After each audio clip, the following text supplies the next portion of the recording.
Hello! Welcome. Welcome.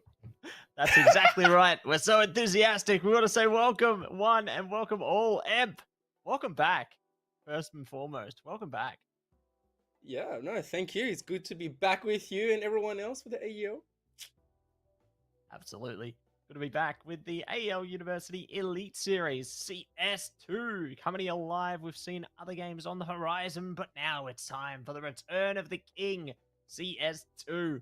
I can't wait to see what we're going to be able to do, because this is going to be some hot competition, to say the least. Speaking of hot stuff, we got to talk about our sponsors. So, first and foremost, I want to say a big shout out to none other than AGON by AOC, the #1 gaming monitor brand in the world. AGON by AOC provide best-in-class monitor solutions for gaming and all other needs. But there's one more partner we need to consider.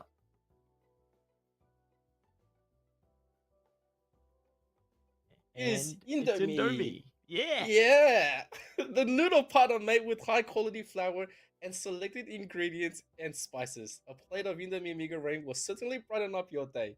Try any of the flavors available today from your local grocer or at indomie.com.au. Yeah, big shout out to Indomie. Big shout out to Agon by AOC. Definitely keen to see more of their products heading forward. You know, I've had my AOC monitor forever and can't wait to see more. We love Indomie. We're eating them later. But we got to take a look into what's going to be on the horizon tonight as part of our competition here. Let's take a look at exactly who's going to be playing. Well, funny you should ask. It's USID taking on UNSW to kick things off. The battle of the Sydney side players. Then, following suit, it will be Swinburne taking on Monash at 8 p.m. And then it's going to be 9 o'clock, Adelaide University taking on UTS with the closer, RMIT, taking on UOM. Now, Eb, how are you feeling about these returning clubs? It's always good to see everyone back. I mean, it's no greater pleasure than seeing teams like UNSW, Monash, and RMIT obviously swinging in through. And then we've had the close competitive UTS that's always been challenged the status quo.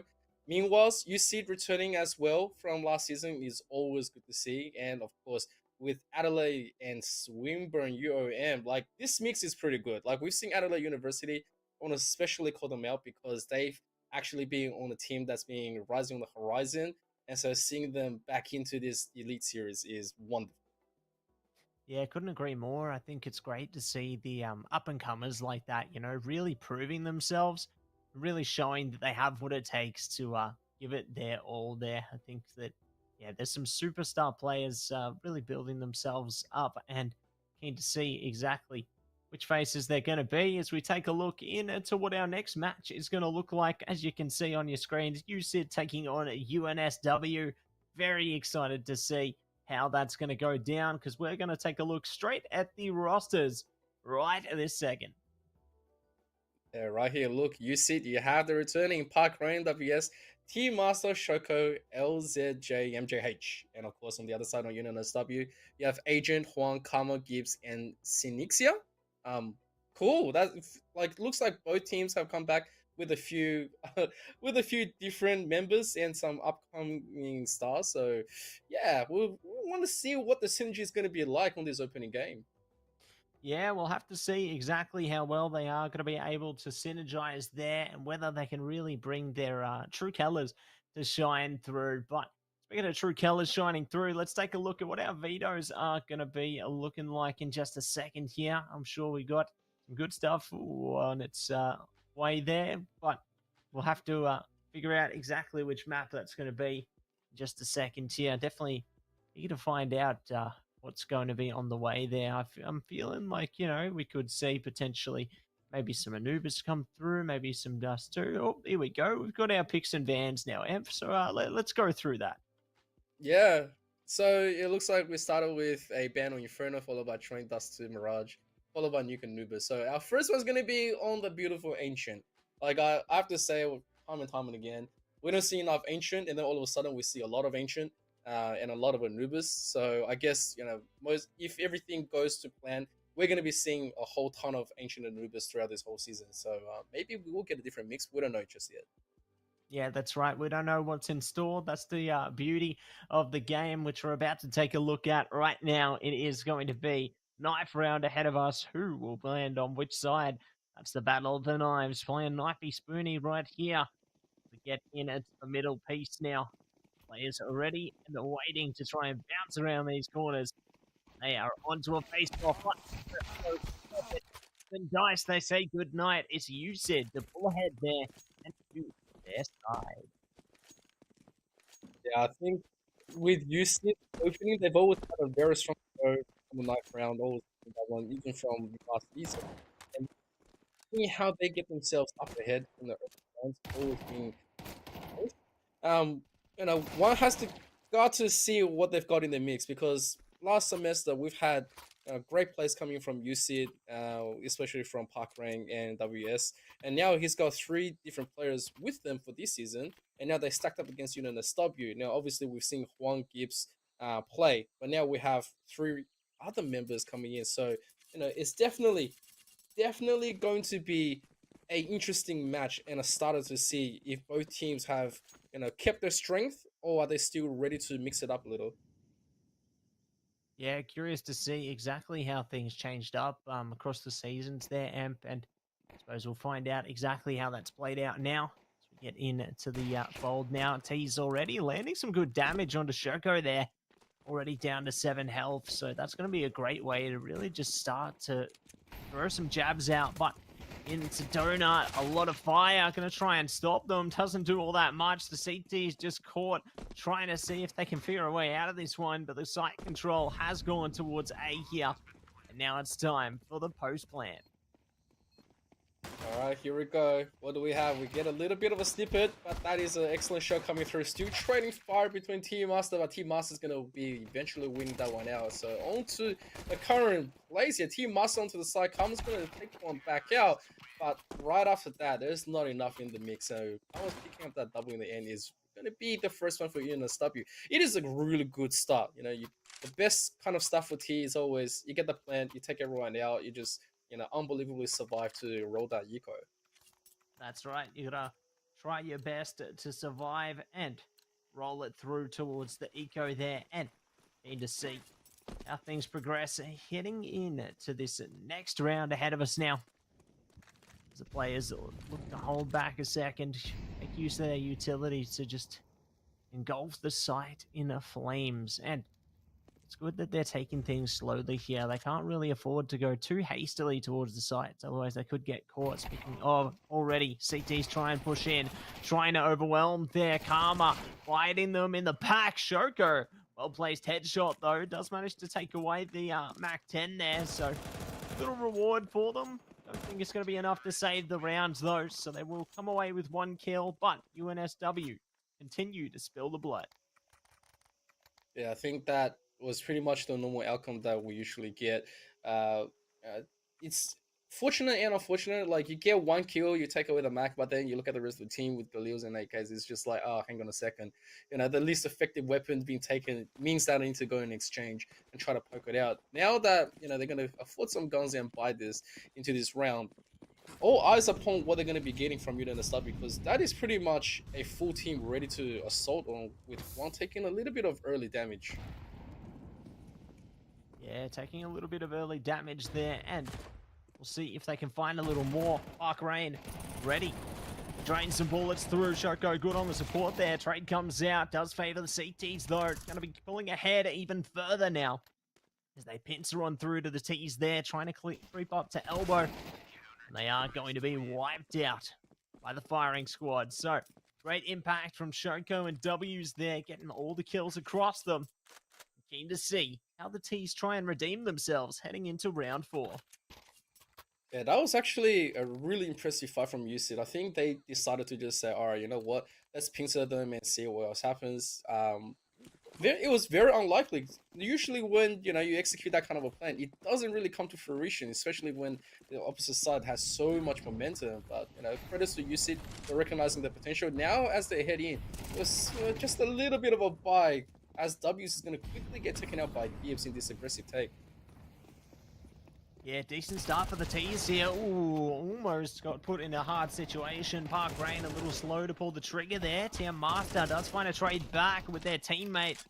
Going to see if they can make a little more impact. 3v2 here. The CTs do have an advantage in the health department, but not for long. The T's playing their patience really well, just holding back, dishing out bullets through the smoke there, and completely annihilating any semblance of a retake. That's going to be a hard blow onto the CT economy here, especially heading towards the halfway point.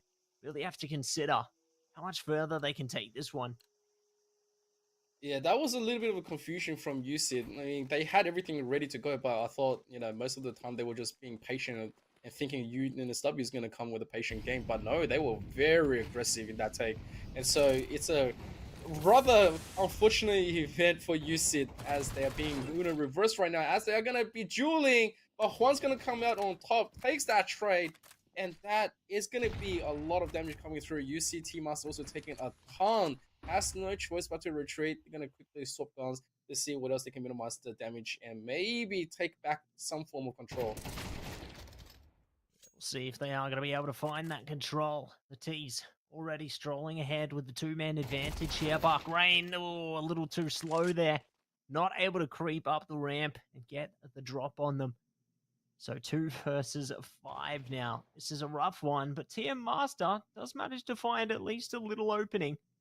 I don't know if it's going to be enough for them, though. Shoko stuck on the A site as well. Can hear the util spilling out, and they have fallen back to the halls. Might actually get the heal. Yeah, there we go. One goes down. Traded by Gibbs, though. It's all up to TM Master. 1 versus 3 here. Probably just going to have to save it out, if I'm honest. Keep the AK and try and make some further impact into a future round. Keeping that AK, the armor, even the incendiary grenade, going to benefit them heading forward. Being like, there's nothing else you can do with just 12 health. At the end of the situation, you might as well just do what you can, recollect yourself. It's been a very fast few rounds. Like, I'm talking about, like, this is round 5. It's instantly executed. Every single one of them didn't have that kind of normal respect. They didn't say, all right, we're going to just figure you out. Every one of them has been pedaled to the metal, and they were just like, all right, you know what? It's the beginning game. We're just going to quickly go for it, and nothing else should change. And that's exactly what we got. If you look at the economy-wise from UCID, obviously going to be risking this one a little bit. You can see the MP9s coming out. I'm a little bit worried here and there because we're going to round number 6. The economy hasn't exactly rolled in the favor of UCID because they haven't really had that firepower in your return. The defense is showing slight cracks, but we'll see what happens here with some nades going through. Not too much. Not too much, not too little. Let's see who is able to wriggle their way through this one. I like the very forward placement from the CTs this time. Really just trying to do with what they can with what they have here. Hold close angles, try and get the T's to play into them instead of vice versa. Now the opening from elbow. Park Rain drains one out. W's gets the next. A good way to make an impact early on. Trade out for some better weapons. And now they've managed to spill even more blood in their favor. 4 versus 2 now. This could certainly be something. Yeah, that was a beautiful little bit of a jewel coming in from UCID. And as we say, there was a little bit of a gap in the defense. They are starting to prove that it's just going to be normal words from a normal washed up commentator. And so, coming into here, Juan's going to try to push his way out, maybe just evaluate his choices. I think 4-on-2, they might still get a little bit of a chance. They're going to identify at least where one player is from UCID. He's going to go for a quick reload.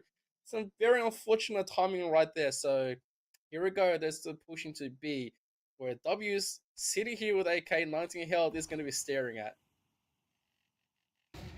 Staring it down, looking for a chance, looking for greatness, and W's had a chance, gets a shot through, but they will be dropped immediately. So CT's going to have to try and work together here already. TM Masters giving away their position, could actually play a good distractive role for their teammate here.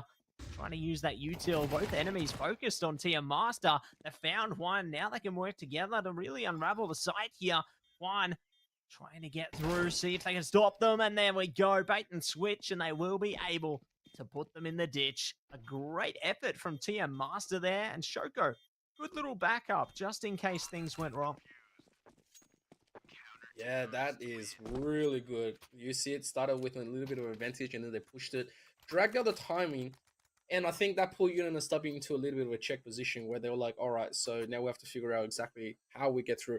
Now, by the way they attacked the site was great. You know, everything was perfectly executed. They caught very unfortunate timing from the players, but then right after that, on the defense, there was just too much time being bought, and there wasn't enough to collect the information.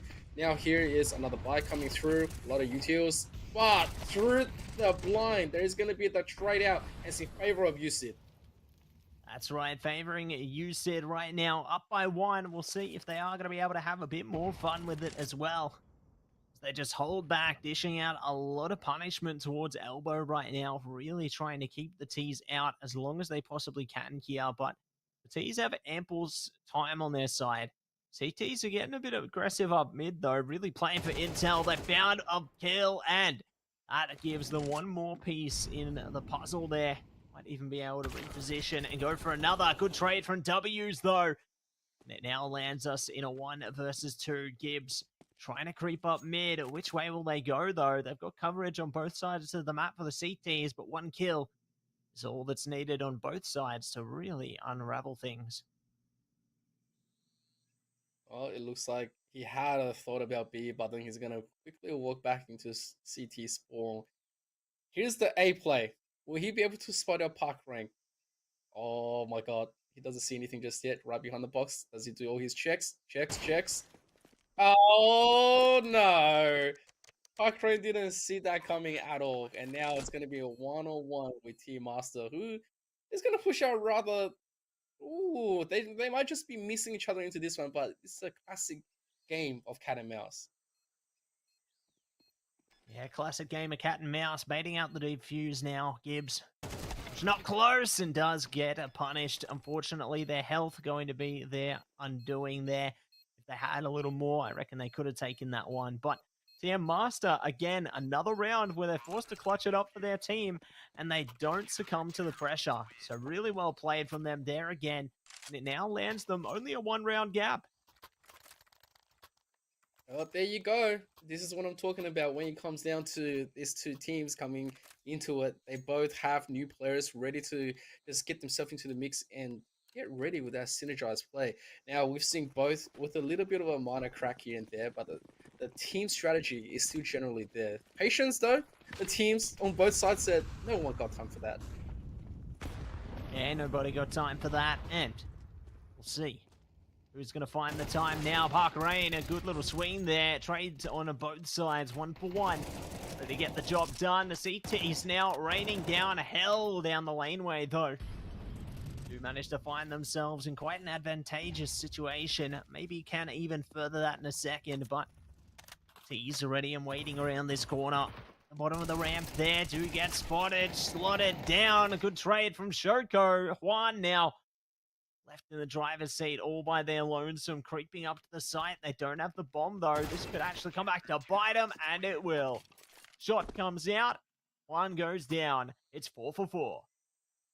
Oh, yikes, right there. Just when you thought UNSW was heavily running away with the early beginnings, UCID has come out swinging. The early worries are now not exactly a distant memory anymore. Like, you still worry a little bit, but not anymore.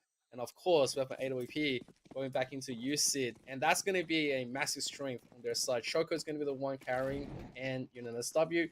Well, I guess this is the round where they say, let's have a little bit of a I guess a gambit. This is the stack, and they are trying to get through this as fast as possible. But AJ is gone.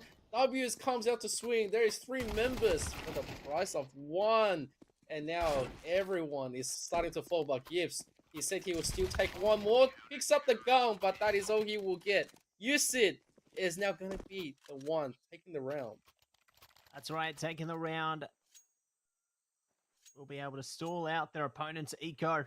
And you're going to see what else they are going to be able to do heading deeper into the fold here. Attack timeout going to be locked in from UNSW now. So you're going to see what that's going to turn into. Perhaps give themselves a moment to compose themselves, re-strategize, heading deeper into the PCR, as they certainly had some strugglesome rounds after an initial bit of pressure they built up for themselves there, but we'll see what they are going to be able to muster once the timeout reaches its ultimate conclusion here. And we'll see if they can deliver now that they're back on the full buy and will be full of confidence. Yeah, I think a little bit of a confidence boost is exactly what UNSW needs. They've lost 4 in the last one in a row to UCID. And when you lose 4 in a row, that's a really bad feeling. And so a little bit of confidence, a little bit of strategy definitely needs to be held in place.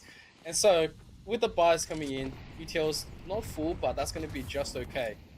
Karma's gonna just quickly run through the molly, get sprayed and peppered. Everyone is just taking a ton of damage. LZJ is gonna get taken now, but a lot of members being taken down. Very soft and blow. And Team Master, did he walk through the molly? Not sure about that one, but Sinixia is gonna get taken out after the plan. And now it's up to Gibbs, who's in a firefight. He's gonna win out the first one, but his position is gone. He's gonna take one. Now it's up to W's. And W's is gonna say thank you very much for the early cover, and he's gonna quickly get the defuse. Yeah, quickly take that one through, and quickly ready to secure more as well. 2 more rounds to go in the half here. Very eager to see which direction it is going to head in.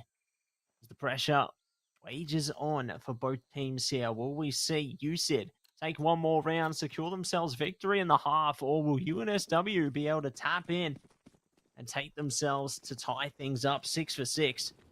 Certainly a lot to consider at this point, but let's see what's going to be on the horizon now as UNSW already push up towards the ramp there. CT's trying to spray them through the box. No one locked out as yet. The UTIL certainly changing TM Master's position. They may even catch them in a second. Flash already over the top. Good distraction from Park Rain, and W's there. Get a few kills. Fire comes out as well, forcing the T's out of position. Karma ready with their teammates as well, but no one dares move a step further. Yeah, they still have to respect that AWP in the hands of Park Rain. After Shocker gets taken down, there is still 1 more open on the team. And of course, now it's a big duel. There's the swing, there's the trade. And it's going to be in favor of UNSW. Now it's going to be a 2-on-1 situation with the AWP. Park Rain has no choice but to quickly sit back and pray one of them just gets caught off guard by him. But then at the same time, you don't want to be just giving this round away for free. You see it, obviously, winning a few in a row, hasn't really been able to save all too much in most of those cases. And so here we go. It's now Park Rain trying to find the target. Finds Juan. That is huge. Karma has very little health right now to compete. So both sides going to have to try to guess on the final duel here. There's going to be the UTL going to be throwing the final one. Trying to fish Karma out, but Karma is sitting tight. Doesn't need to do too much. I think he spotted him out, and that's going to be the one UNSW was waiting for. That's it, the one they were waiting for, searching far and wide, and they will be able to glide their way through to taking a round. So, well played by them, and now we'll see if they can take another one to tie things up here, 6 for 6.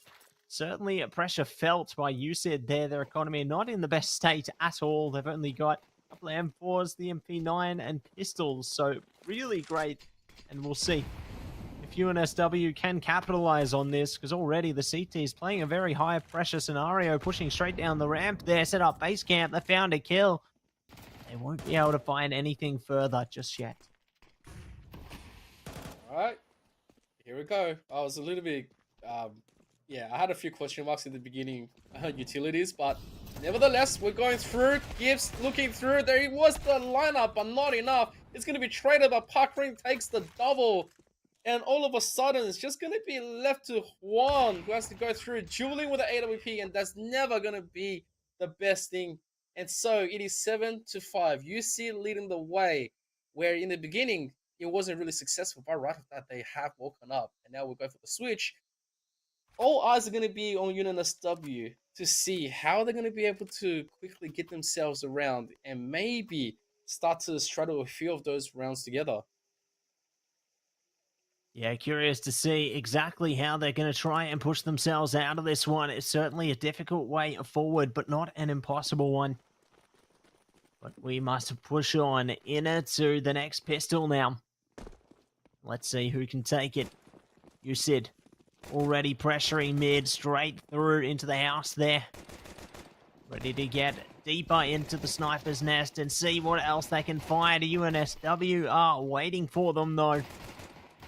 They do manage to get kill after kill. Now, closing the gap a little bit, 6-7. And let's see who can manage to find the next. Yeah, I think that's possibly the best result you can get as an opening, especially if you are down on rounds. And so you get the economy first. The opposite side is going to be forced. There is going to be a little bit of a buy here, but chickiness goes a long way when it comes to playing CS, especially in CS2. That's going to be super, super wonderful when it comes down to the early rushes.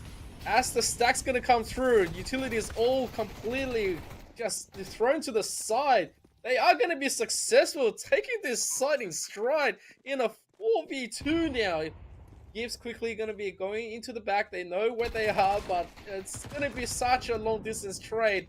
Not much else to be said. Asian by himself trying to get anything for his team, but he gets tapped up a park rank. And you said they will take that.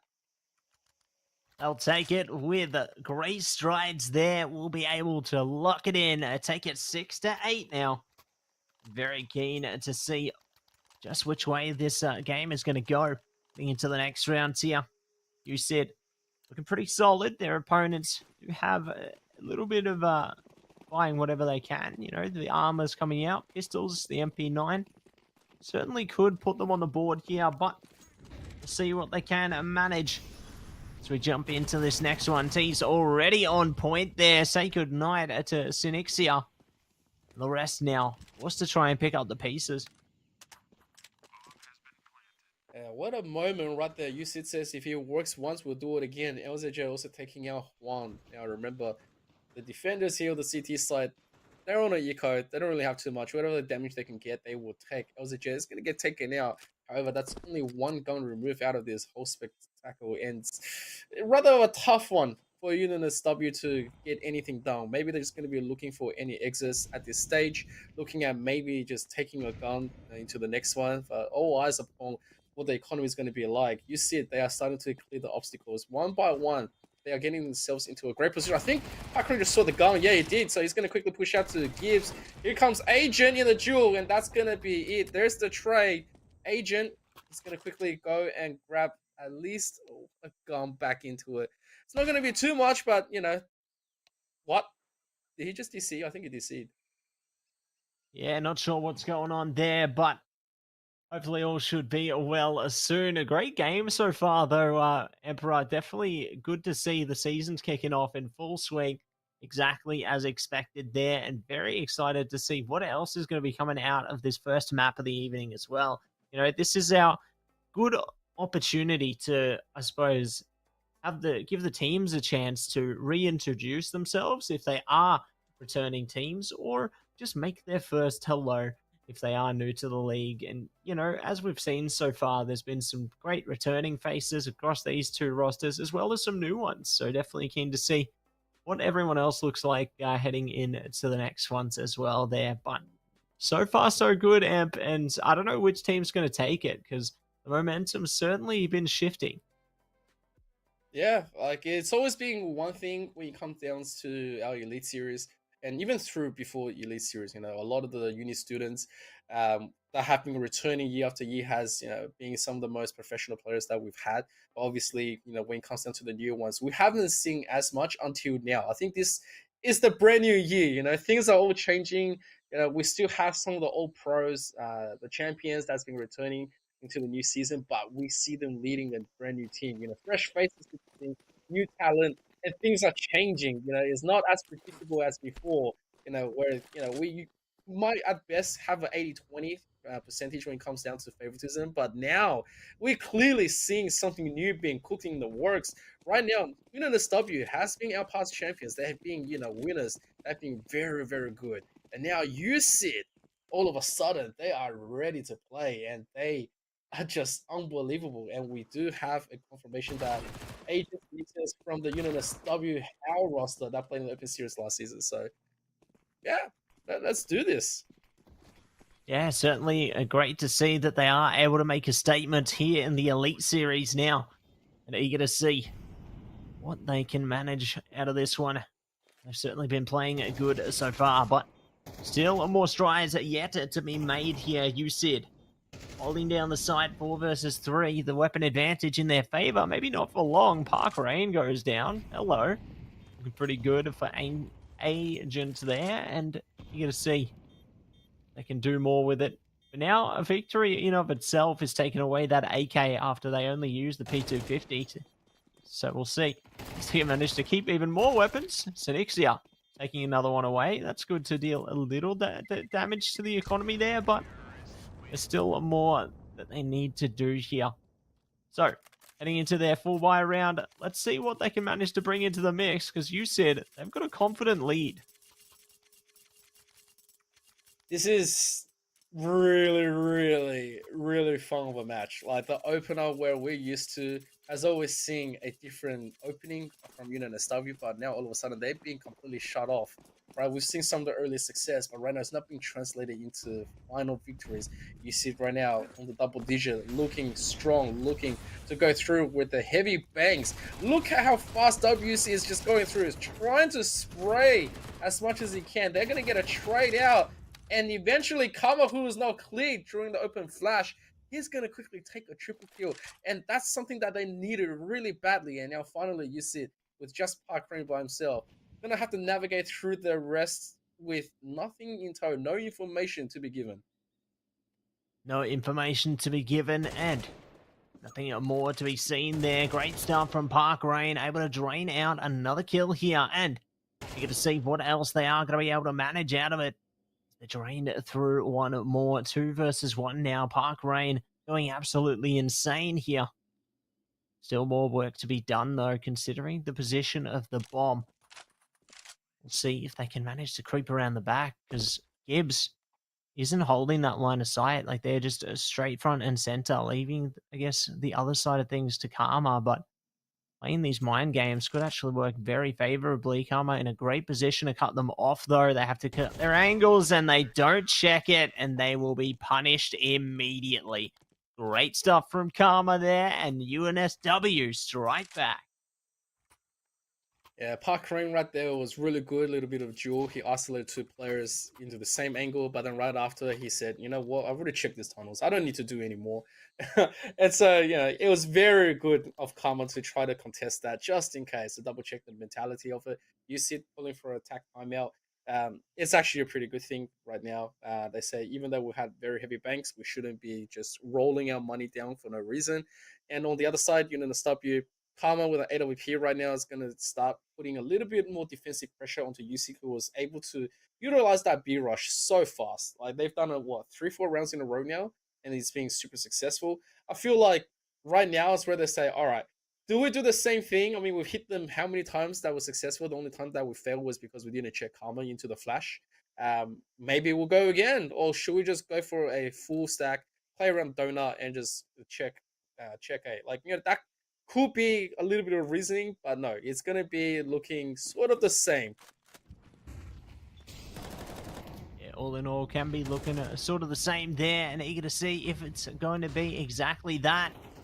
So they look to pressure up mid right now. Park Rain ready to go for the shots here. Flash over the top. A great disorientation from Gibbs there. Trades coming out on both sides immediately and clears a lot of space for the T's here. They've only got one player to deal with at the back of the A site in Karma now. Gonna hold it through the temple there. Might actually be able to line up at least one kill out of this, but all 3 players, it can be a bit of a challenge, but not an impossible one. The teammates are slowly wrapping as well. If they can find one kill out of this, that would be great. And there it is. Do take a little bit of damage in consequence, but now their team has that player advantage. They might even be able to further it. Flash comes through. Smoke already in place. W is good to push it out, but unfortunately can't control their spray well enough. And Karma pushes through in the end there to send them packing. UNSW, a hard-fought battle, but a well-earned victory. I tell you right now, putting Karma in temple, like, I'm not gonna say it, but I have to say it. The man's been praying. He's been saying, "Hey, I've been good. I've been really great. You gotta think about it. I've been paying my taxes, been paying my dues, and now I have an AWP. I don't want to be losing this duel." And he really did his job. So Karma's been the one to stand up for the last 2 rounds, has been taking all the momentum out of UCID. And now another attack is going to be used by UCID. And now, if you have a look, a few rounds earlier, they had all the money in the world. And now, all of a sudden, they do not. They're still thinking about it. The 8K is being bought. They want to execute a little bit more with threat. It's just unfortunate when it came down to the final execution that has tripped them over. But you said, let's see if they will still maintain that aggressive stance. Yeah, we'll see if they are going to be able to maintain that aggression or if they have to kick things down a notch and fall back a little bit here, try and go for a more slow and steady approach. I mean, heading into this one, you see already they've only got a couple of AKs and a tiny bit of util. They're already being burnt alive. Look at all that damage from the util, and they haven't even faced off yet. That's incredible. And it could get even worse as they dive towards Juan. Juan getting a bit overzealous there, firing a bit too quickly. Karma there to pick up the pieces, though. Good. A couple of kills draining out. Looking at all up to W's and Park Rain now. I think they might have got a spot on the... Yep, there they... Yep. That's going to be a kill coming through right there. Park Rain is trapped right now. There's no chance they get out of that. Yep. Good night and a goodbye. That's another round for UNSW. I gotta say, Park Rain, when he was stuck, he goes, "You see my gloves? Have you seen my gloves?" Keep the gloves on. Yeah, keep the gloves on right there, It's nice and purple. Well, hey, look, credits to Karma right there and Juan, obviously holding their points nice and correctly. They guessed correctly, taking out most of the momentum. And now, with the full buy commit coming in with just AKs, very minor utilities are going to be on their way. I think they need to pay a little bit more attention to the early utilities that's just being utilized by IndomieAUstralia to great effect. In the last round, 3 players was damaged so much before they even started the firefight, and now all of a sudden, they say, all right, finally we're going to give you the respect. IndomieAUstralia, you have shown us that you do care really heavily with that defense, and now we have to be slowing down. We don't want to be giving that one away. Team Master takes a ton of damage, down to 34, and you sit. Now it's the question to wonder, where do they want to play this? Yeah, that's the big one, isn't it? Where do they want to play it? They've got still over a minute to play with here, so certainly do have time on their side, but they can't really afford to drain too much of the hourglass, otherwise the round goes bye-bye. But speaking of where to play, they found a pick towards Donut. This really opens a little opportunity towards the A side here. Granted, though, they've got Karma to deal with, who's now supported by Agents. They've fallen off a little bit, but they still have that visibility. Even Synixia is preemptively just rotating towards that little in-between spot, just in case they need them there, and there it is. A good kill forced out. I feel like the CTs might be overdoing it here to an extent, but Synixia's position is crucial because they can get behind them and get some kills, but unfortunately not checking that position does cost them.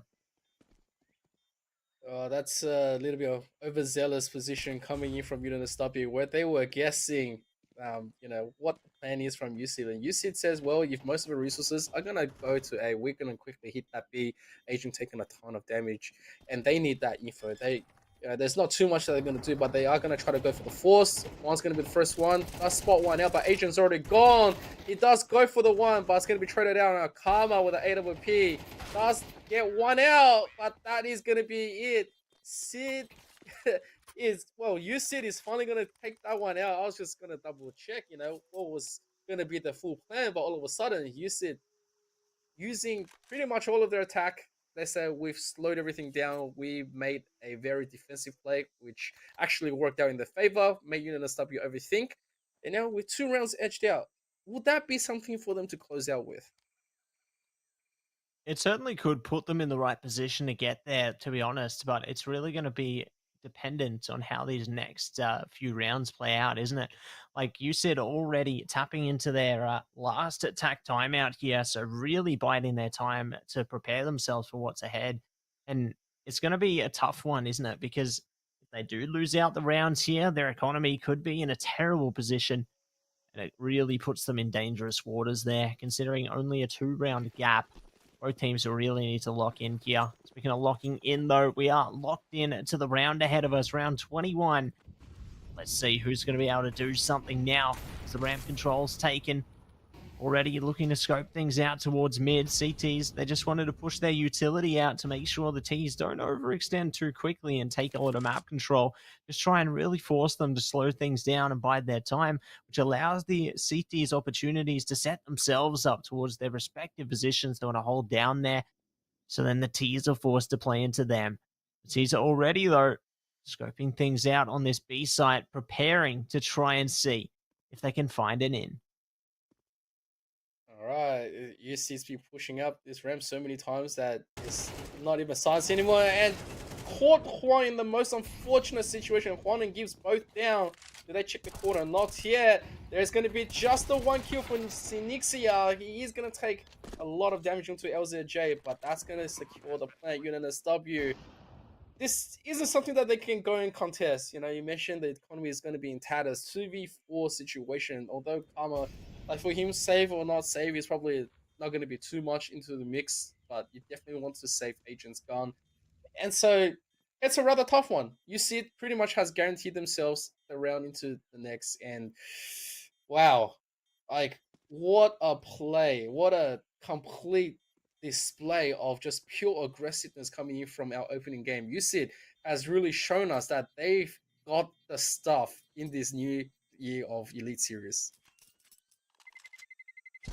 Yeah, really proving themselves in the beginning here and showing that they are here for war. They mean business. And now it's time to see what they can do as we are on to map point here now. UCID. All they need is one more round. The economy on UNSW a bit all over the place. At least they're able to pick up an M4. They got a few MP9s out there.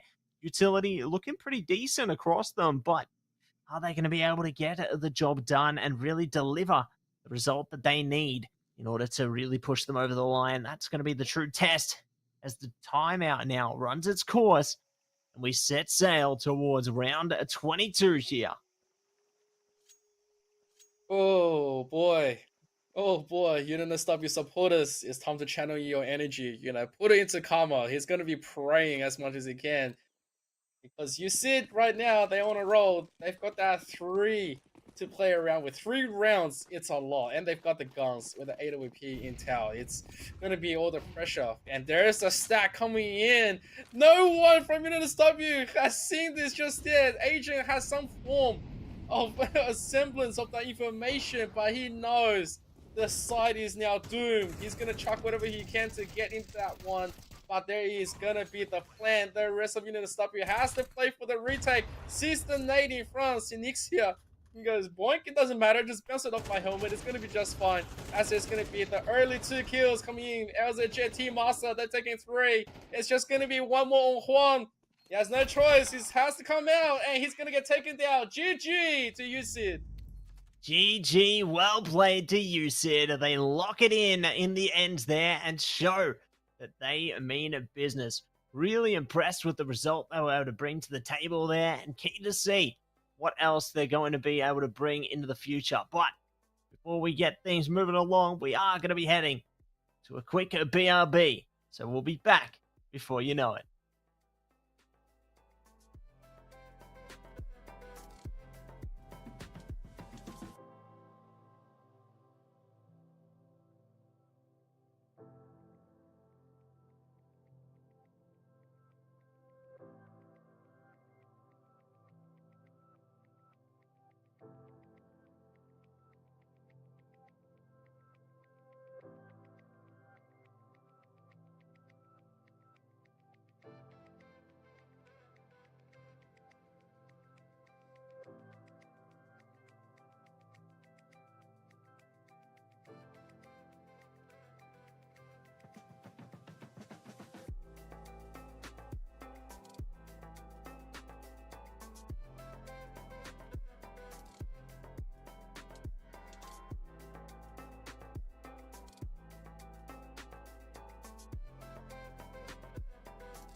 Hello and welcome back to the AEL University Elite Series with Matzi and Emperor ZK back at it again after an impressive first map. I can't believe what we've seen, Ep. It feels like it was just yesterday the last season ended and we are so back. Oh yeah, it's just straight up coming into it, and of course we have an interview coming in from the winner of that first round. We have Park Rang from UC. How you doing, buddy? Nice, good. Winning the game is always good.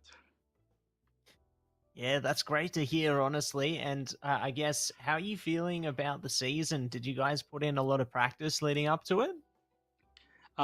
We did a fair amount of practice, but since we are like building near the registration, we've been after team near the registration. Everybody's new. We're just getting to know each other really new. So like we've been practice for like a week and a half, and this is our first match, and I think it's going well, even though there's some slight flaws. And yeah, that's it. It really feels like you guys have prepared yourselves into today's match. A lot of aggressiveness has come through. Talk us through how you guys managed to strategize today. The strategy I call is basically all from me. I organize the screen, I go on as practice, I teach everybody the nades, I show you how it works. And that makes me be confident about my call, but that requires a lot from my teammate. I'm glad they able to follow my lead and understand all my calls and getting the win today. That's great. Always got to have confidence in each other to do the very best you can. And I suppose, was there any moments in that match where you thought it might be, going towards the other team, perhaps? Because I know at first it was a bit back and forward. Like, what do you think really? Was there any moments of fear for you? Yes, for sure. It was a great match, and we have a great opponent. UNSW is like prepared, and I think a couple of players have a really good aim. Really shot us on the head really badly. But there was a moment that I saw because I was like bit harsh on people who doing nades wrong. And when I say BkWhatOCE, I don't know if you know this. BkWhatOCE has missed for every single time. Once I missed, first time I missed, I said it's okay. Second time I missed, I'm started being harsh on one of the teammates. I changed another teammate to do it, and I noticed that it's missing again. Then I think it's a server issue. A code attack saying that we don't have to do it too often. It might be a server issue. We don't blame each other for this, and we just get better at it at the ground. And honestly, everything's going well. Because T side is our best side, so we get 7 at CT side is more of a surprise for us already. We have the strong side on T side, so we're confident to have in the second half to get a comeback, even if we might be like behind the score. No, that's fair enough. You really did show when you guys switched to the T's that you guys did really well. And of course, shout out to you and your team for adjusting. Competition is obviously hard, and frustration can build up. And it's credit to you and your team to remain calm and focused and collected, and of course, enjoying yourselves. So well done. Yeah. Everybody in my team is performing well today, out of my expectation, really. That for that part, I'm glad and thankful. Absolutely, and keen to see what you guys can do heading towards the rest of the season. But for now, I do want to thank you so much for joining us for the interview tonight. Congratulations once again, and yeah, keen to see what you guys can do. Yeah, hope we keep going. Thank you. Thank you. And that's going to be that for Park Rain. Great to get some insight into the team and their psyche heading into the first day of competition here, Ev, and very excited to see what our next set of competition is going to be looking like as well. As you can see at the bottom of our screen there, up next, it's going to be Monash taking on Swinburne for our next competition, and I'm excited.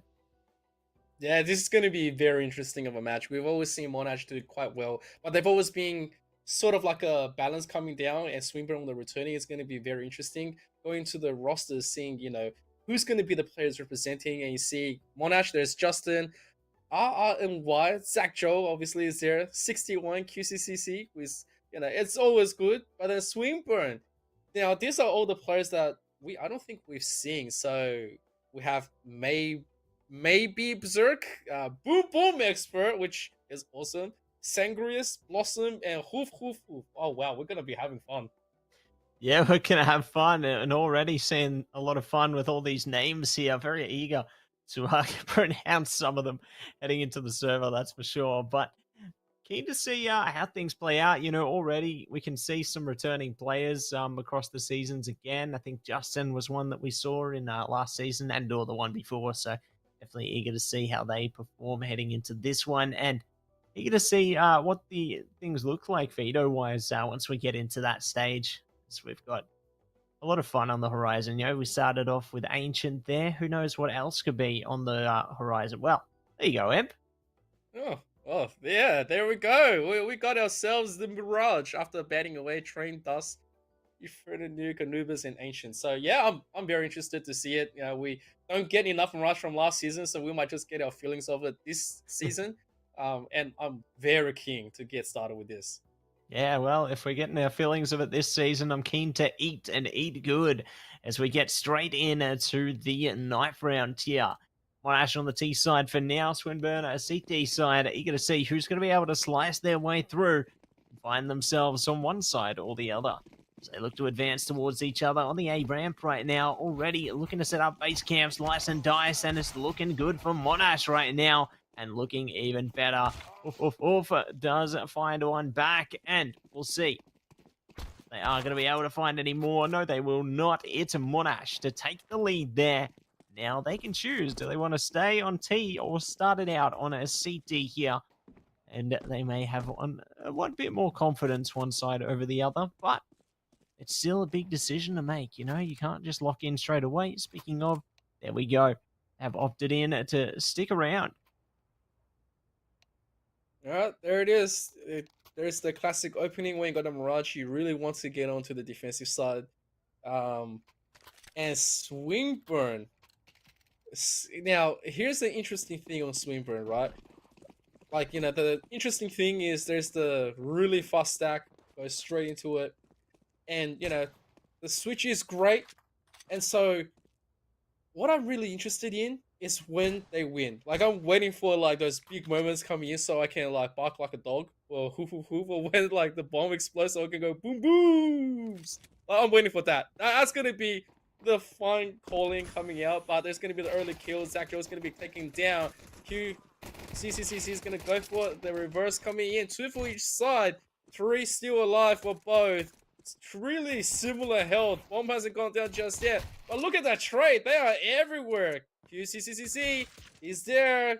And now it's a 1-on-1. And it's going to go into the way of Swinburne. Yeah, maybe Berserk is exactly what they went into that pistol round there. Swinburne, great way to kick off, finding their confidence and eager to see how they managed to really stack themselves up. Real unfortunate for QCCC there. You know, they got 4 kills out of that round, but they just weren't able to deliver in the end. So we'll see how things play out into round 2 now as Swinburne looked us around the mid side of things. Got one plan towards the B apps as well as Palace as well. So let's see what they can do with a bit of map control. Established at an early stage here. This should be a very confident take. And there's going to be a walk on Monash. I'm going to quickly swing out and just have a look after TRMs is walking through to the spawn.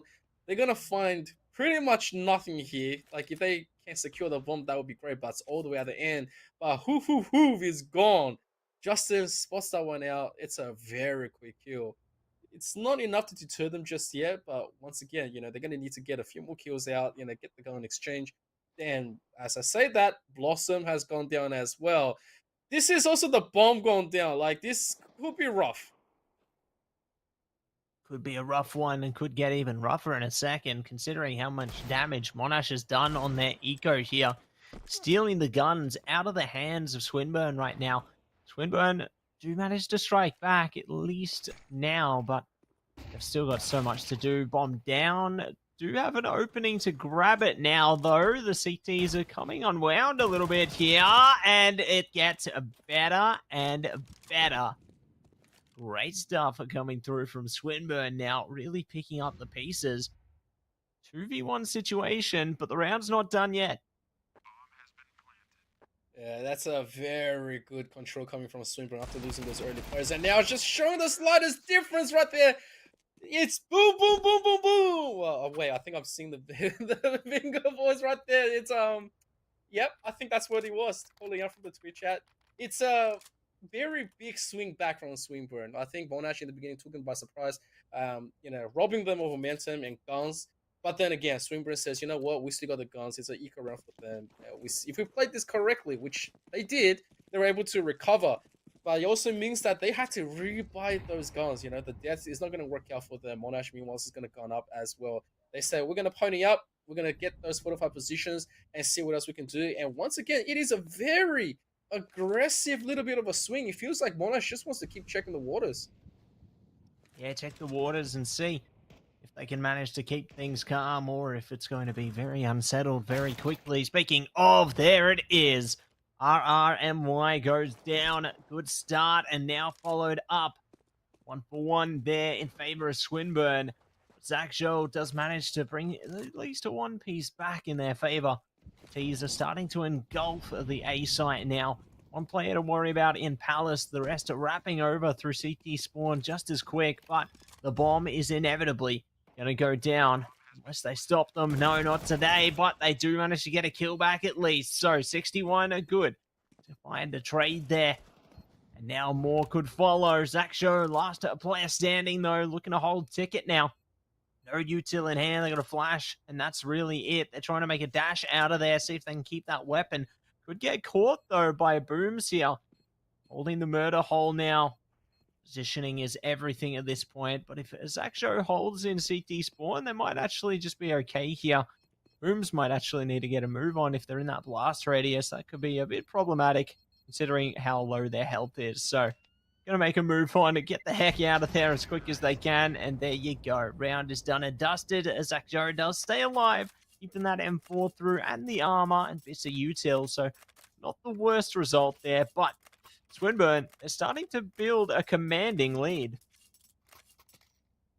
This is Swinburne's bank. They're gonna start shooting up right now, and I feel like Monash in that last one was a little bit surprised where they started losing those individual duels. It wasn't the position that they were aiming for, especially getting aggressive with information.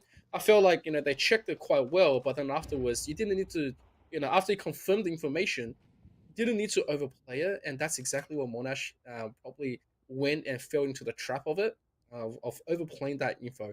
And right now, Swinburne obviously in fine control, forcing eco round out. Zach Joe with just the M4 that's being saved up. How much can they get out of this? It's something that we're gonna all find out in a few seconds, but it's very, very hard position for Monash to be defending. We'll see if they are going to be able to find at least a little bit of success here. They hold back. Justin kicks off. QCCC, hello, goodbye.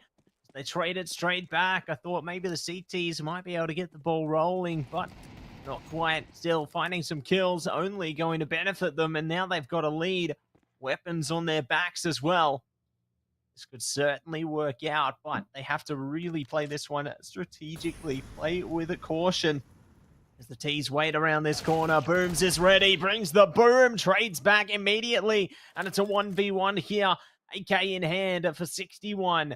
Are they going to be able to get this done? Holding the window, they've been spotted. They try and shoot through, but they will live to fight another day. Backing off for a second now.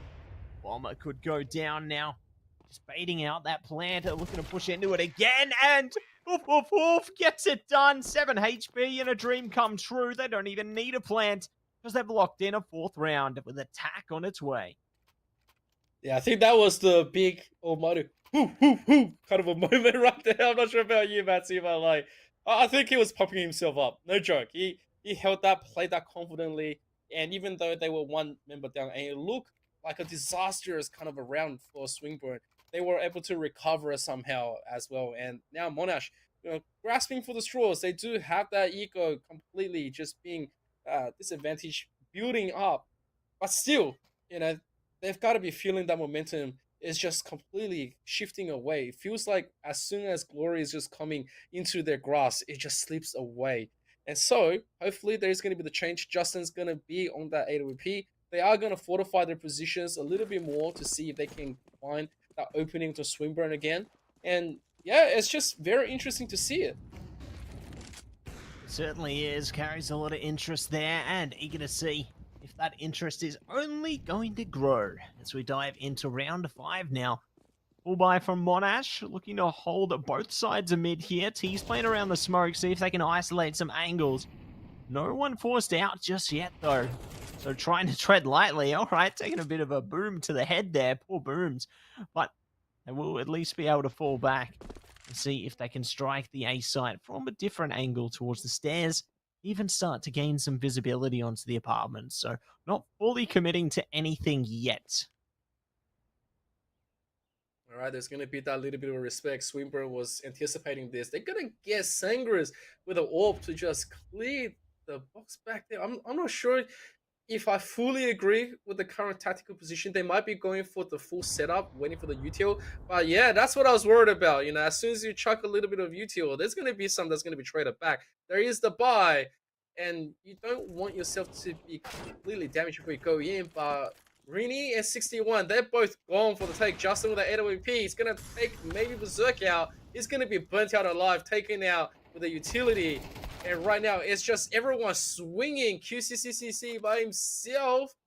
1-on-3, trying to deny this with AWP on the other side. Like, I think the best position is take one after the molly and then run the heck out of there. Yeah, run the heck out of there and see if they can figure something out now. And they will not figure anything else out. Sangrius does manage to find a grievous blow on a QCCC there. Locks it in for 5. A diving headburst into these rounds. You can tell that they are feeling on top of the world right now. Wow, if we see Monash come back with like 3 players from the last season and 2 new ones, to be waiting for what is going to be their plan. And then we got Swinburne just come out swinging, saying we're here to own and we're here to show you what we got in this Elite Series. We'll definitely get a showing. Like, this is a beautiful night. We're kicking out 2025 worth of Elite Series with a banger. Everyone is just showing brand new stuff, new teams. The way they're playing is a very different reflection to what we used to get. You know, smaller rounds, actually longer rounds, but a smaller window of play. And when it comes down to executing size and stuff, it's definitely not being this aggressive. And all of a sudden, we have 5-0 from Swinburne as they are looking to maybe trying to open this one up on B side. Yeah, trying to open it up on the B side, see if they can go for a different angle here. Strangle their way in. CT is obviously still at a disadvantage in terms of their weapons and economy for now. Might have a chance to gain a bit of an opening heading into the next, or maybe even now if they can find the kills they seek. But it's going to take a bit of effort.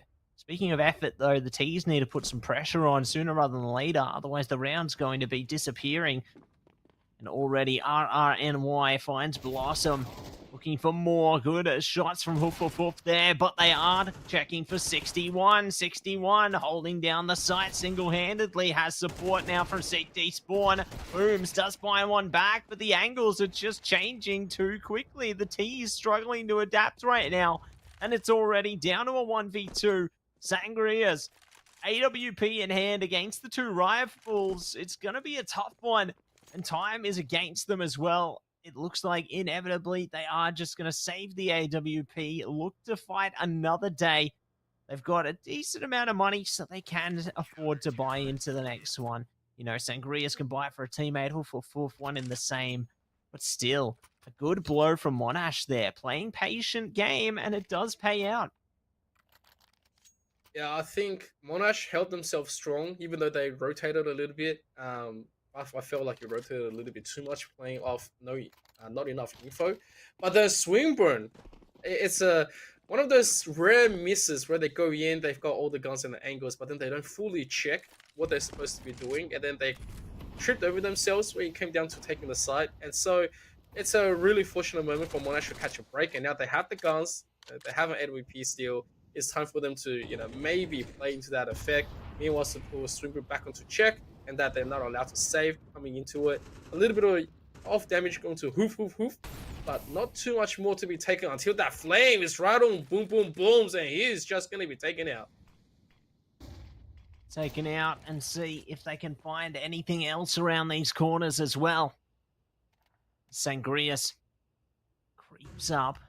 Util out there. Ooh, trying to see if they can spot. Oh, could be onto something soon if they keep onto these angles. RRNY creeping up on it. There could be opportunity on both sides here, but no one dares venture further forth just yet. This aggression coming through. I think Swinburne really want to try to get something, but there was not enough to be playing for the trade here. It's actually taking full effect into it. Might just be given a lot more info to Monash that they were looking for, and now Swinburne down the players. They're gonna find one, but then they lose two for the take. Now, with 25 seconds left onto the clock, Hoof has a very tall task to try to deliver this onto what could be a B side. But he's going to get cut off. Here we go. Number one, he gets the jewel, takes out Zach Joe. Backs off a little bit, but he is out of time. That's pretty much it. He's going to call it, and he wants to keep that AK. And so, a very, very good defensive round from Monash. Yeah, really impressed with how they managed to maintain themselves again. You know, they managed to keep themselves composed, to take a second round for themselves now, and they're opting in for a timeout here. Really need to consider their options, how they want to approach this one going forward, and we'll see what else they are going to be able to achieve as they are going to be pressing up and looking at you and me to ponder their thoughts even further. Yep. Yeah, hey, look, I think we're both a little bit surprised, especially knowing how well Monash plays. But then, right after, it was a straight 5 rounds for Swinburne. It feels like this is something that they practice. Feels like, this is something that they're very strong with.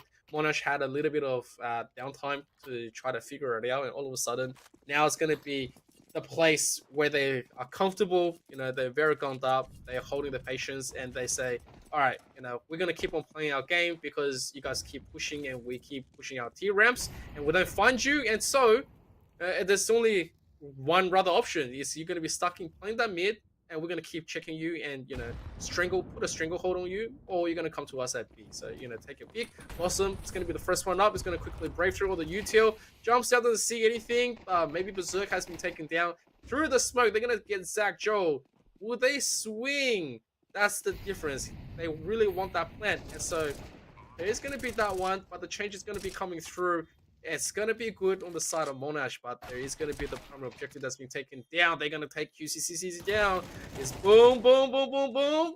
And, oh boy, you just see it. Monash, they executed that really well, even though they didn't have all the info to work with that full stack progression. Yeah, it didn't have all the info there, but it didn't matter. Monash going to be able to take control of a third round now, really starting to stack the deck here and close that gap hastily. Swinburne had a lot of confidence in the early stages, but Monash, after they just took a step back, they have been able to slowly but surely unravel them. So eager to see what they can find here. Justin already waiting out some util. Almost good timing there. Not going to hit the player though, but they made their presence known. Speaking of, Sangrius, okay, does manage to peek around the box there and say goodbye to Justin. This is an amazing way to open the round for Swinburne. Yeah, it's being something that they've been looking for. Take out the Aura, get a little bit more pressure back into mid so they can play around it. They've been taken out twice in the last few rounds, and that's not something Swinburne wanted to pay dearly with. And so it's good for them to try to control that mid so they can look for a pincer into A. And they know, there's a lot more that they're going to be going through, but Zach Joe, he punishes once again. He has caught someone, and that is very unfortunate. Now, they have confirmed where he is. It means that they can't really let him go for now. But the rest of Swinburne don't want to play into that info. They're saying maybe we just wait a little bit more, wait for a rotation. I feel like, from the last few rounds, they've waited quite well when it came down to it, but it never worked in their favor. So here comes the full play. They're going to throw the little bit of utilities, but it's still very open for the rest of Monash to defend. Yeah, very open and very shut on some lives there. Great kills coming through. RRNY pressure on to hold down the site. They'll have Zach Joe to support, and they will trade it out. Good 1-for-1. Sangria's now on to 1v2. And no time on their side. They need to get that bomb, get it down now. Otherwise, round is done. No one's given themselves up. It's now or never on this. Good that they've switched to the rifle, though, but their efforts are stifled. They took a little too late. And the gate will be shut as the round finds its conclusion. And one more round is all Monash need to tie things up. Yeah, that is very unfortunate. Where you had Swinburne really did everything that they could and they were trying to clear it, but right after when they just thought they had a few angles that they can maybe check and say, all right, the possibilities are there, but it's more in my favor. But then they turn around and get punished for it. It's just, it's very, very unfortunate situation for Swinburne. Now, if you're on Monash side, your stock has just shot straight up. You got 4 in a row. You're looking very strong. You've got all the guns in the world. It doesn't feel like you're going to be put into check anytime soon. Obviously, you got to be careful if you're Justin. But, last round, it was an AWP battle. Now it's AWP versus a pistol. Your chances are pretty good at this. Your chances are pretty good everywhere you want to go. And, the synergy on the side of Monash is starting to come alive. And you got to worry a little bit for Swinburne. Yeah, you really got to worry, don't you? Because if they don't start to pick themselves back up soon, we could see Monash just steam ahead and really find beaming confidence to do more. But we'll see how round 10 plays out now. It's pistol party for Swinburne here. Creeping up through mid. Do have a player on the underpass as well as outside those B apartments. So they're positioning themselves well towards some middle control and or maybe even a B take delayed through short here.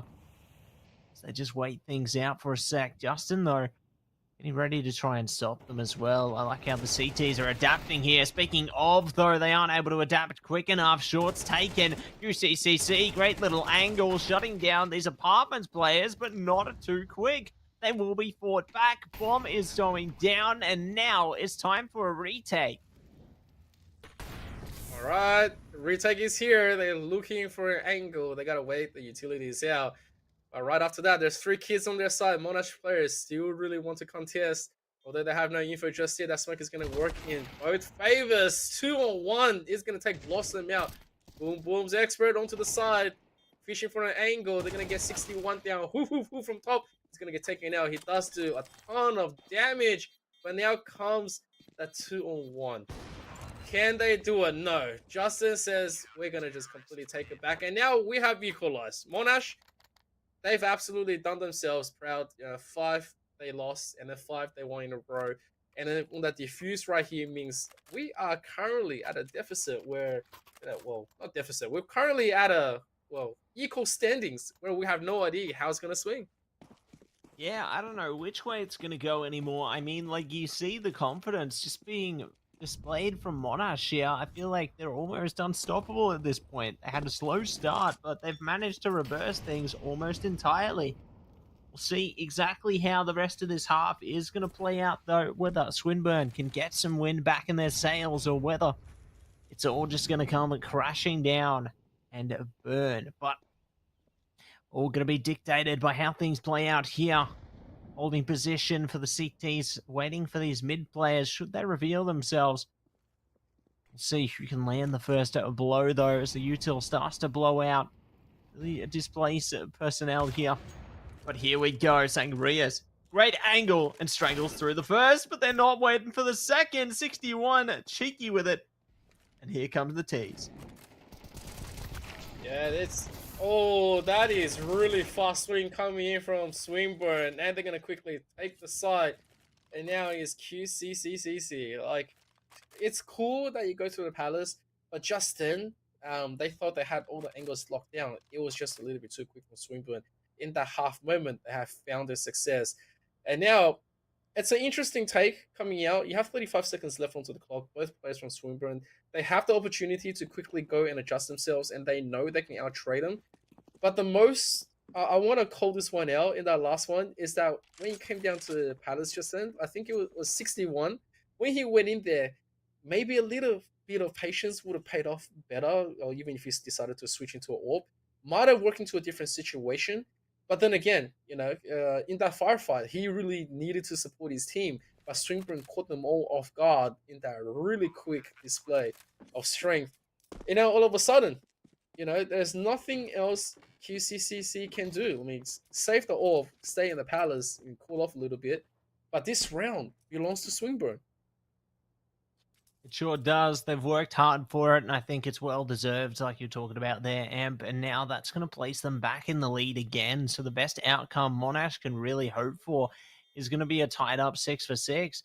Good that QCCC has managed to keep the AWP towards the last round of the half, though. Their economy isn't in the grandest position, so keeping hold of their most expensive prize definitely going to benefit them heading into the last round of the half here. So curious to see exactly which direction they play into, whether some of their players actually suffer on upgraded pistols, or whether everyone is going to be able to get some kind of rifle through and or submachine gun for that matter. As you can see, the economy already starting to split up there. So RRNY probably going to be the only one suffering. No, maybe not.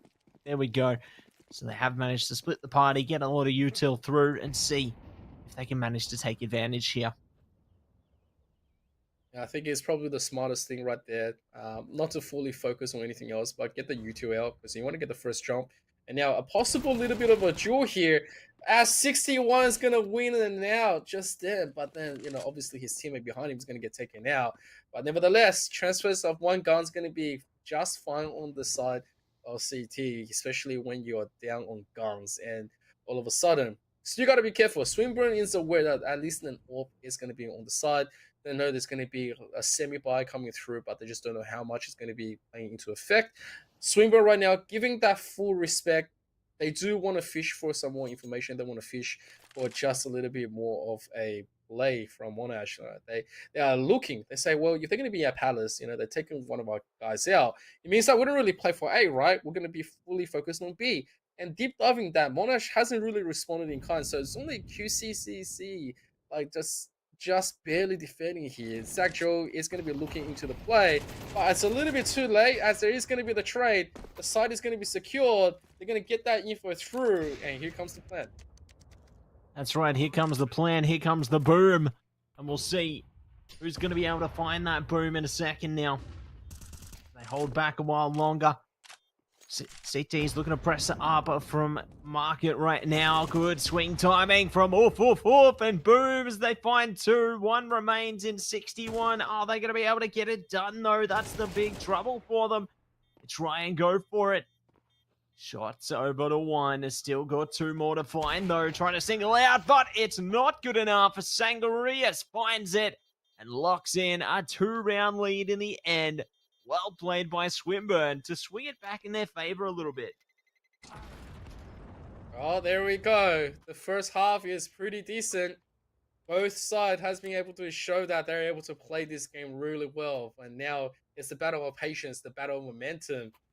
We have Swinburne in the beginning taking that 5 and then losing 5 and then taking the 2.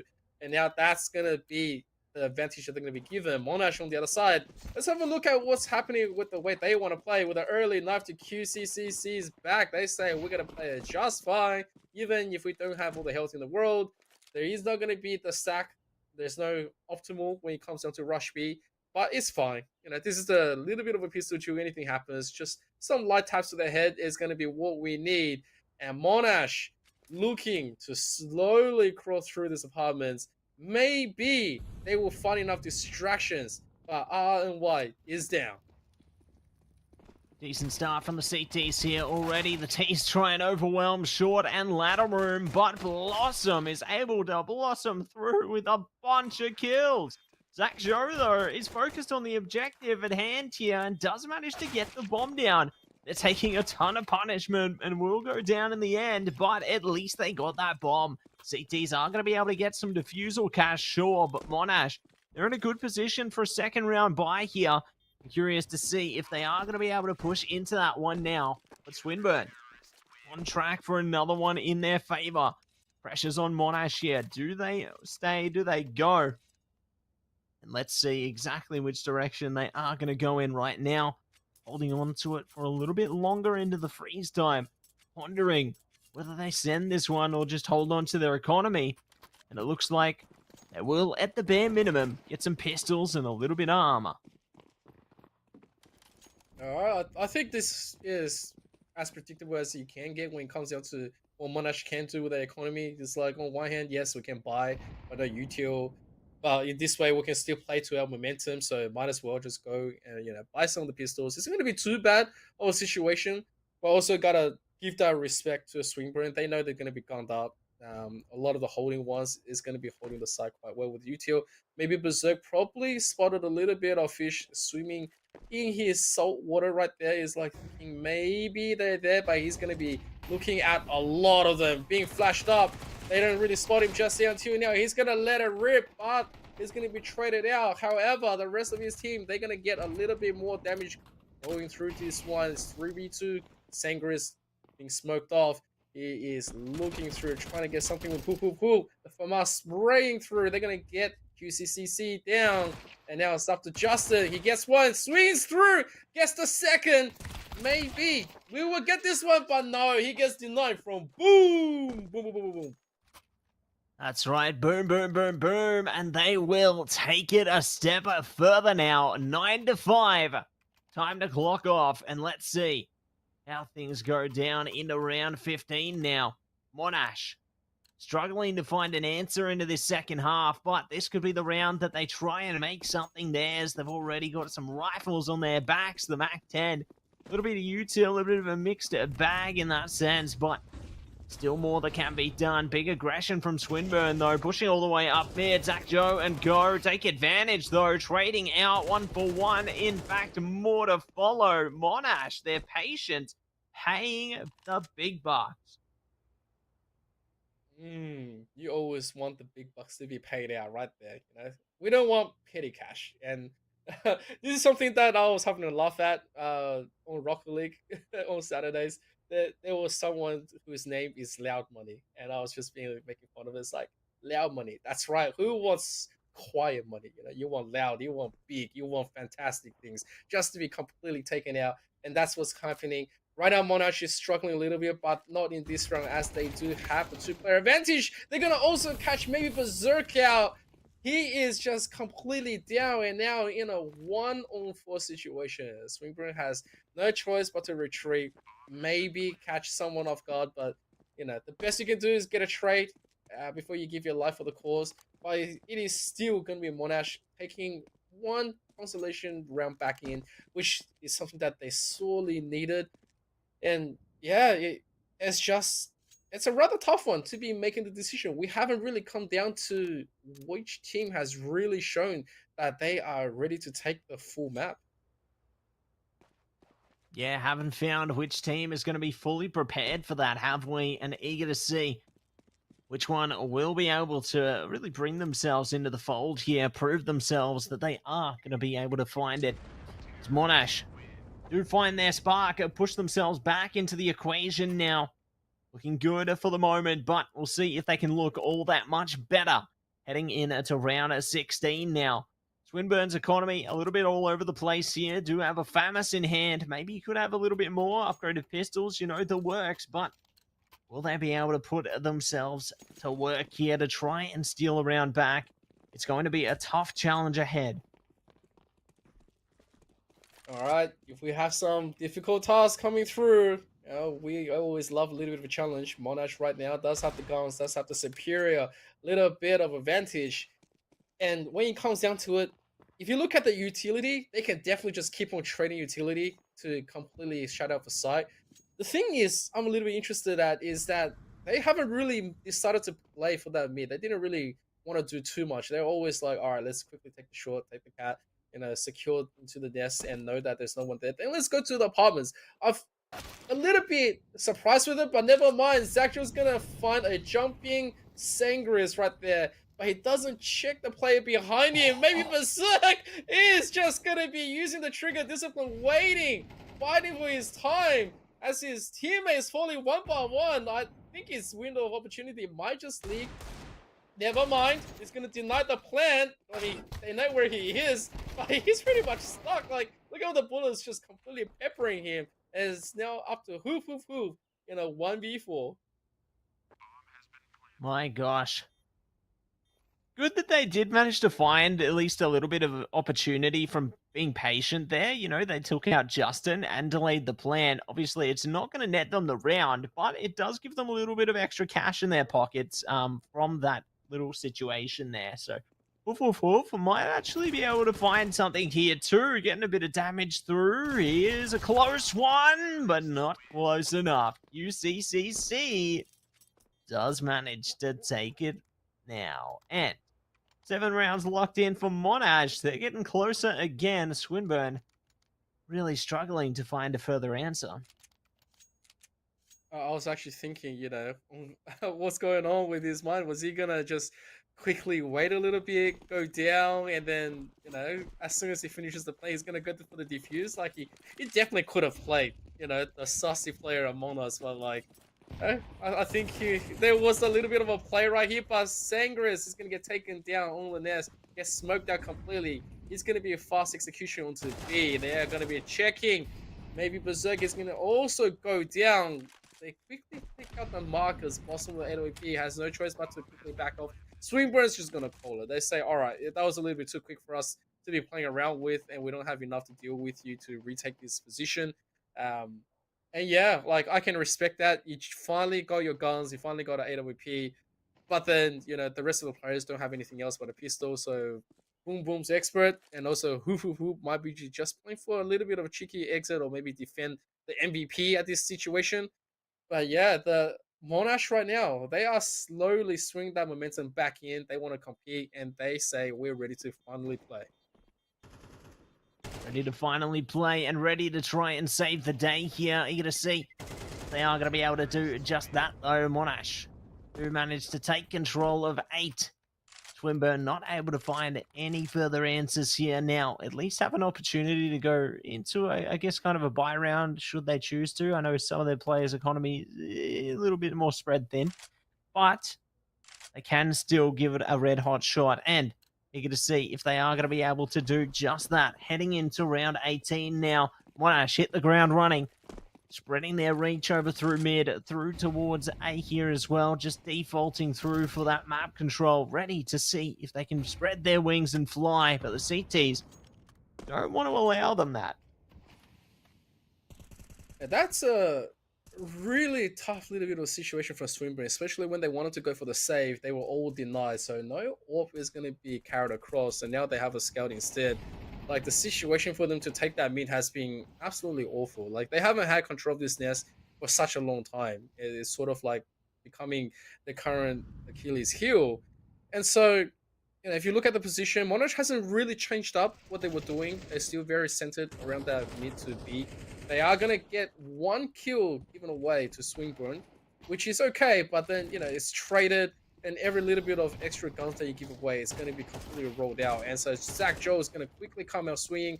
Booms is gone, and they're going to get Justin back into this situation, but it's the position completely transferred and reversed. There's going to be the site, there's going to be the plant, the shots also onto their own teammate. Everything is going wrong, and this is not what they wanted to see. Swinburne, they were up, and now quickly it looks like it's going to be swing backwards. It's going to be left on a one-on-one. Maybe Berserk is going to keep onto that control. He's going to stay calm and collected. Throws a little bit of utility. Doesn't see anything just yet. QCCCC. He needs to recover the bomb and go for this one. 20 seconds left on the clock. Maybe Berserk doesn't have that info. He's going to hear a little bit of footsteps. He's going to come back into it. And so it's that little bit of a play. How calm are you into this one? And he is very calm. Swinburne, just when they were lights out, they're going to quickly get one back, and there is going to be the AK to be taken back with a victory as well. And Swinburne really needed that round. They sure did, and now they are going to be able to take a round back. Swinburne certainly feeling the pressure at this point. Eager to see exactly what else they are going to be able to deliver into these last remaining rounds here. The pressure only continues to build at this point. 3 rounds is the lucky number for Swinburne, and Monash need to deliver even more. Let's see who's going to be able to figure things out here, though. Monash in a solid position. Even if they lose the round, they have heaps of cash. Swinburne, though, not so lucky. So they really can't afford to slip up. Speaking of, already amazing start. Justin is down. The AWPer torpedoes them into a man advantage.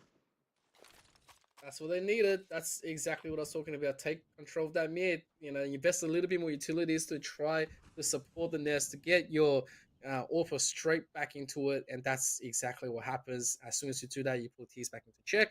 Monash right now, it's just kind of the same situation. They are looking for an opening. They're looking for extra information that Swinburne might swing out. Maybe catching someone on a mid-transition. Meanwhile, they are swinging themselves out. It's a little bit of a gambit as they are going to quickly get hoof down, but 61 is going to be traded. That confirmed what they needed to do. Boom's here. He's going to quickly get taken out as well. Not enough info. Here comes the molly. Sangris is burning. He has to go back, and he's going to get cut off. Now, this is the site.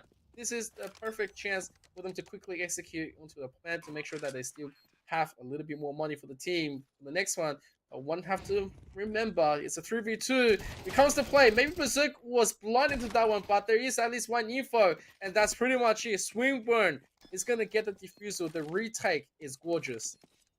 Absolutely gorgeous, and it will find its mark there. So, defuse comes through for Swinburne. One more in the bank for them. They are going to be happy with that. Monash, at least satisfied to get another bit of cash into their arsenal as well, and eager to see how they can manage to find a way to put their enemy into submission there. It's certainly going to be something to consider. Attack timeout comes through as well. Will they be able to find a way out of this? Will this discussion lock them in to find the killing blow, or will it all come crashing down again? We see Monash take the reins.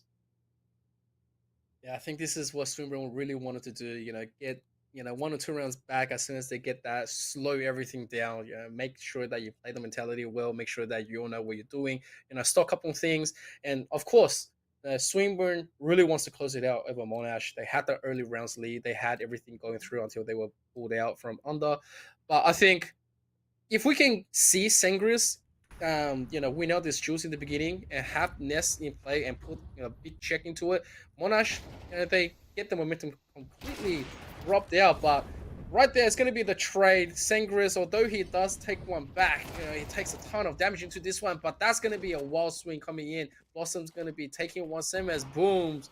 And now Monash, 61, very low. Zach Joel, on the other side, wants to open the side up, but they're going to get caught up in the middle. I'm not sure if they wanted to completely put themselves in this position. Zach Joe, it doesn't really have anywhere to go right now. If they just decided to put a stranglehold onto him, he doesn't get to play the game.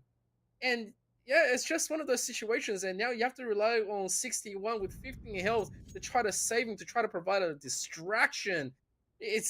I'm afraid this is going to be one of those Chris Hemsworth extraction movies, whereas Zach Joe is just dead. He's in the middle of nowhere. They're also going to recognize that the bomb's been dropped right now. So it's a rather yikes moment for Monash.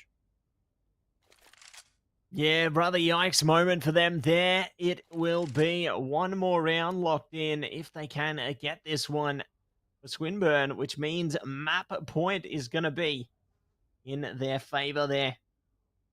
Eager to see how things play out here as they hold out for 20 seconds. That is going to be the classic 61. Can't really do too much in this situation. Just wants to survive with the gun. He doesn't want to do anything else. He's not asking for a win. He's just saying, please let me live. I want to carry this AK into the next one. If I get a kill, that'd be great. But can I please not die right now? And there's going to be the gun retrieved as well. You guys, Sangris might need this. So there is the AWP going to be brought back. 12-8 map coming in for a Swinburne. They got 4 to play with. And Monash right now. Oh, man. It feels like that's a lot of pressure that they're going to have to meet. And they are going to need everything else. And there's going to be the attack that's going to be called. And, if they win this one, they might as well go for the next one and just keep it rolling to see if they can swing something out. But I think we have a disconnect for now. Oh no. Disconnect coming through there. Eager to see I guess how things can progress once they get 61 back in the server there. Attack timeout obviously running its course a little bit, so gonna have to get a move on sooner rather than later. Otherwise, gonna jump in to see how things go down. It looks like it's going to be a tech pause, not attack pause. So fair enough. Obviously, we did see the DC there. Hopefully, we can get that player back soon and get back into the game. But it does give both teams an opportunity, I guess, to sit back for a sec, relax, and reflect on how this game's gone so far. And we'll see if it works out for Monash, gives them a bit of time to get some wind back in their sails, or whether it's all going to work out for Swinburne. And this allows them the opportunity to build up enough energy to go for that final push. Yeah, I think 12-8 is a very difficult position, especially if you've been losing the 3 rounds before and then you've been put into check. But fortunate timing for Monash is that at least they're able to get a full buy. It's possibly the final full buy. If they do win this one, but they trade, let's just say 4 players, right? They trade 4 players, they only stack 1 AK into the next one. It's not a good moment. It's not something that you can just say, all right, we can full buy and go again. It's going to be the eco reset, and they're not going to be able to afford it. They might be coming in with like maybe a scout, maybe some Mac 10s, but it's a difficult one for Monash right now, definitely. And Swinburne is definitely in the victory lap situation, and they are feeling it. But I gotta say, like, we haven't seen Swinburne act up like this for such a long time, and it's a pleasure to see.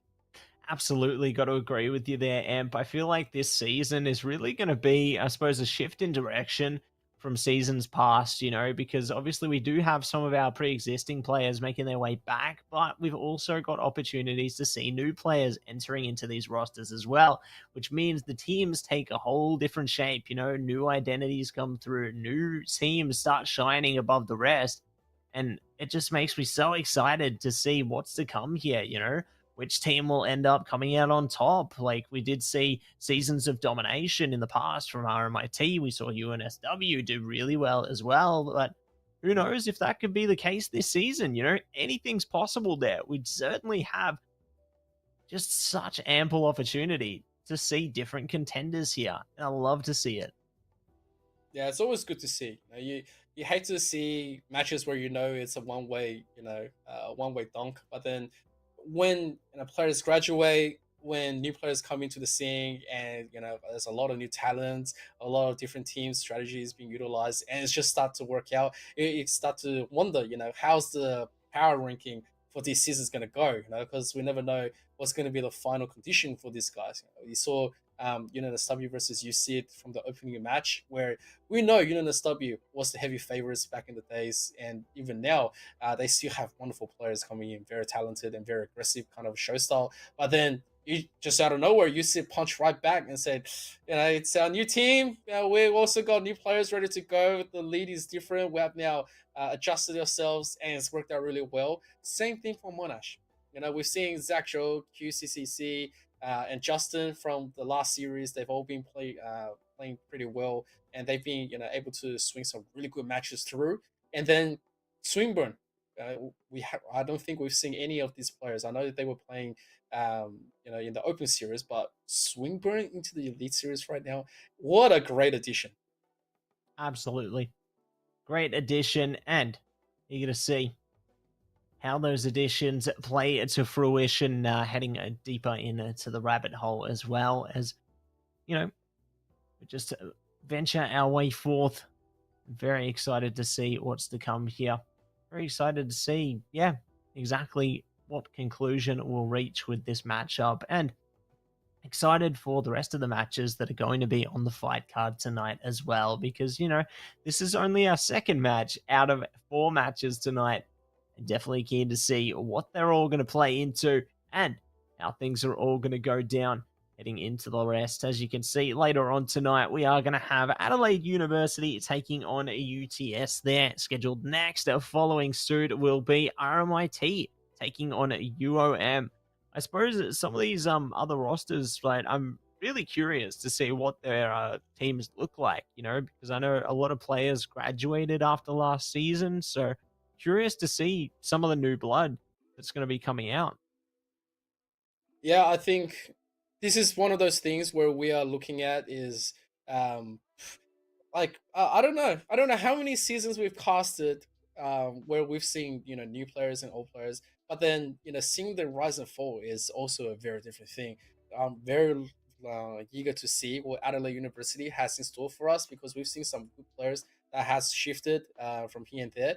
UTS, they've always had a very strong showing from the beginning of seasons, and you know maintaining the roster I think might still be the same, but depends on what map we're playing because UTS loves to swing the old Vertigos as well, and they've been doing quite well.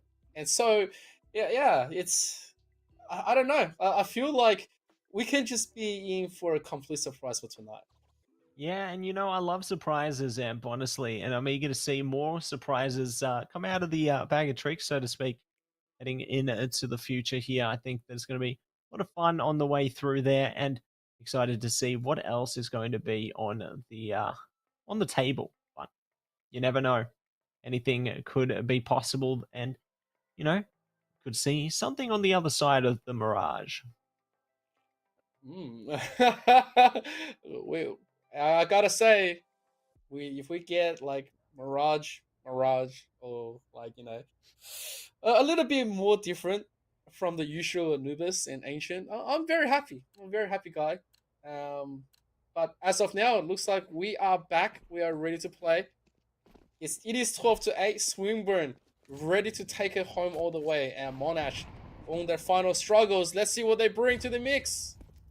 Yeah, let's see what's going to be on the other side of this one now. As we get into the round ahead, already an aggressive push-up from a Swinburne here, just holding on to the A side. No presence in mid at all, but they are holding short, however. Maybe Berserker could find something here, but they've fallen back as well. Looks like there's a heavily focused defense, and considering the focus from the T's now as well, this heavy focus on A, as well as the quick rotation from maybe Berserk, might work out really well. Speaking of, Hoof already finds an opening kill. Looking for another around the corner. Could be on. Zach Joe, though, says no. And they will be placed into the 4v4 immediately. Yeah, I think I was a little bit of overconfidence into that one. As soon as we get a kill, so maybe we don't get the second one. Zach Joe does swing out, gets taken out by Blooms and Blossom. There's going to be the trade back, but it's 3v2, 2v2. They are going to be trying to swing. It's show up to 61. Maybe Berserk and Sangris, they're going to quickly take this one slowly. They know they don't have enough info. 61 is looking for fishing, looking to get the hunt. Gotta be careful. The MVP misses. This is the moment that confirm where the player is. There's going to be the jump to the jungle, and that's going to be GG. Maybe Berserk's going to take out 61, and that is going to be the conclusion between Swinburne. Oh my god. And Monash, that is a beautiful, beautiful match. Absolutely beautiful match, and can't wait to see what more will look like. But while we get everything set up, everybody, we're going to go to a short break.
Hey, welcome back, everybody, to the AEL University Elite Series. Matzy and Emperor ZK coming back to you live after one impressive second map. Emp, can you believe what we've been seeing tonight? Oh wow! If someone told me that we're gonna be getting an absolute banger match after match, I was not prepared. So color me very surprised and pleased. Absolutely. And speaking of the bangers we've seen, let's hear all about the second one we saw because we have an interview right here, right now. Welcome in, guys? Sangrias. Hey. Yo. So I guess first and foremost, how are you feeling after that matchup? I was getting a bit worried for a second there. Like, how did you guys compose yourselves in, I guess, shaky circumstances? Yeah, we knew we were better. I mean, we do have a face at level 3 and a face at level 2. Don't have the best to work with, but I am the GOAT. That's why people do call me the Messi of Counter-Strike. Yeah, I don't know. Like, we're playing well, comms are flowing. I yelled at people, and then they started doing what I wanted them to, so yeah, all good. Hey, that's what we want to hear, especially when it comes down to it. Now, obviously, Sangrias, when it comes down to Swinburne coming to the Elite Series, how prepared were you guys for tonight? Not at all, to be honest. We played some Face It together. Entire time we were playing Face It with my teammates, I was thinking these guys are garbage. We're not winning. We're not winning anything. And then we load in, and then they lock in, and then it's all good. We win every game. We're not going to lose a game this season. Mark my words. Oh, I'll hold you to that. We've heard that one before. It's a treacherous road, but yeah, I'm not I'll confident in saying it, but and I guess to be good. Absolutely, gonna be beaming with confidence, and I'm keen to see that all through the weeks. But I guess, is there any other teams that you think might be a real challenge for you guys? Not really, because I am what people, casters, pros, analysts refer to as the Messi of Counter-Strike. I don't think there's gonna be any issues. There's gonna be no issues. It's gonna be a clean sweep all the way through. I'm gonna kill everyone. Headshot, dead. So easy, so easy. Fair enough. Well, hey, look, we love it when someone throws down the gauntlet to every other team because it gets the competition really fired up. But yeah, look, do you have any following things you would like to say for the future of this competition? No, we're just looking to win it all. I think we're playing well. With more practice, we're gonna get more used to it. I also have one thing to say. I'm not wearing any pants this game, so it was unwinnable for the other team. Because when I play without pants, I have like 3 KD. What? No, don't cut me off. Don't cut me off. Yeah. Nah, with more practice, we'll be good. I feel like on the T side, we had a really good idea of what we were doing. We had good comms. I was able to get in the AWP. People were able to set me up very well. Like, I was able to get a lot of entry kills window. I was able to get an entry kill palace, which made the rounds really easy. Just having the AWP to hold the rotates, I feel like at this level, people aren't really prepared to have an AWP peeking them so early into the round at positions like that. Like, people feel really safe peeking palace or peeking into top mid. But just having, say, someone like my, maybe Berserk was flashing from A main into jungle so I could get in the line, the AWP peaked, and I get a free kill. So yeah, I think just leveraging the AWP, making sure that our T side rotations are good, and I think, yeah, the map went pretty well. That's great to hear, and yeah, keen to see more of that heading into the future. Congratulations on your first win of the season once again, and yeah, keen to see you guys again heading into the future. Yep. Shout out OEW and free my boy Ty Nguyen. Thank you. Thank you. And there we go. What a way to kick off the season there. Very interesting first week, to say the least. We've got all kinds of different characters. But speaking of characters, let's talk about some of our favorites right now, our sponsors. So first and foremost, big shout out to AGON by AOC, the #1 gaming monitor brand in the world. AGON by AOC provide best-in-class monitor solutions for gaming and all other needs. But Emp, who else do we need to thank?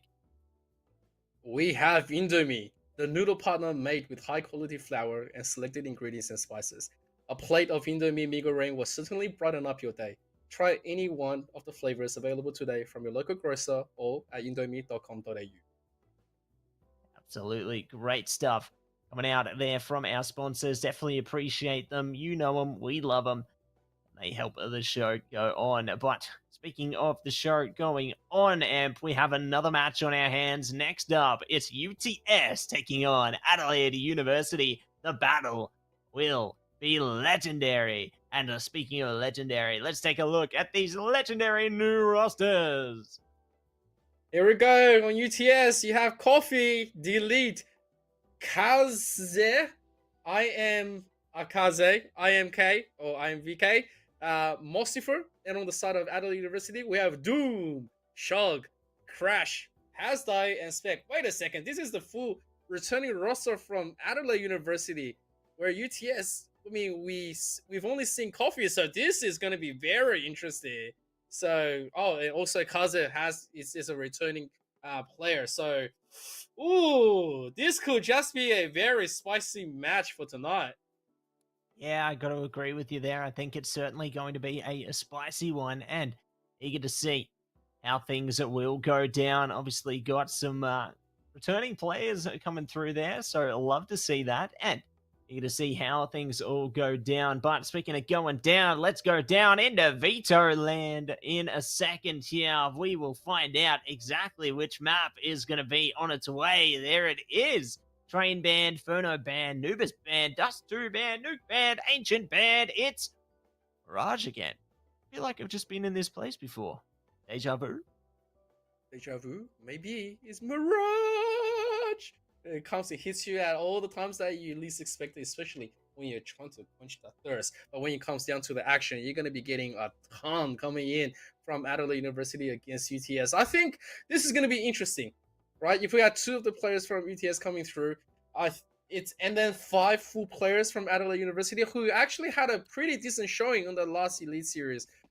All eyes upon Adelaide to see what they can continuously bring. If it's the same kind of team with the same kind of power or improved, or is it going to be UTS with brand new players adding to the fold, and they're going to be able to take this early knife round after the little bit of a Mexican standoff?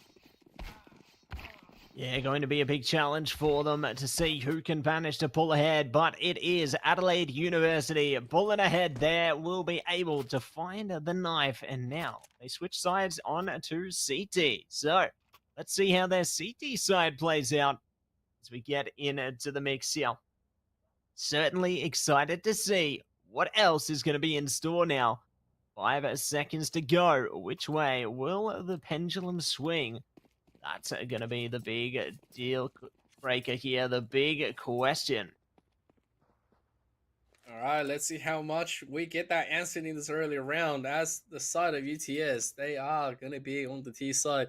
Adelaide, they say we are fine with just sitting on that CT. Let's get a few things going through. Let's see what they've got. Spec is going to instantly get the lead off the map, and it's also just challenging the rest. T has no choice but to go in. They are going to take 2 kills on Crash and Doom. They are also going to just jump into Spec, but it is going to be 3v2. It's a retake coming through. Adelaide University, they were holding very confident and strong positions, but after that smoke in the beginning, they were put into the back foot, and IMK, he's going to see a little bit of a situation right here. They know exactly where they are, but it's going to be the duel here, because it is going to be taking a shot down. One more to play. Hasta has a tall order, but he's also going to get cleaned out by Mossifer. And so UTS gets a beautiful start.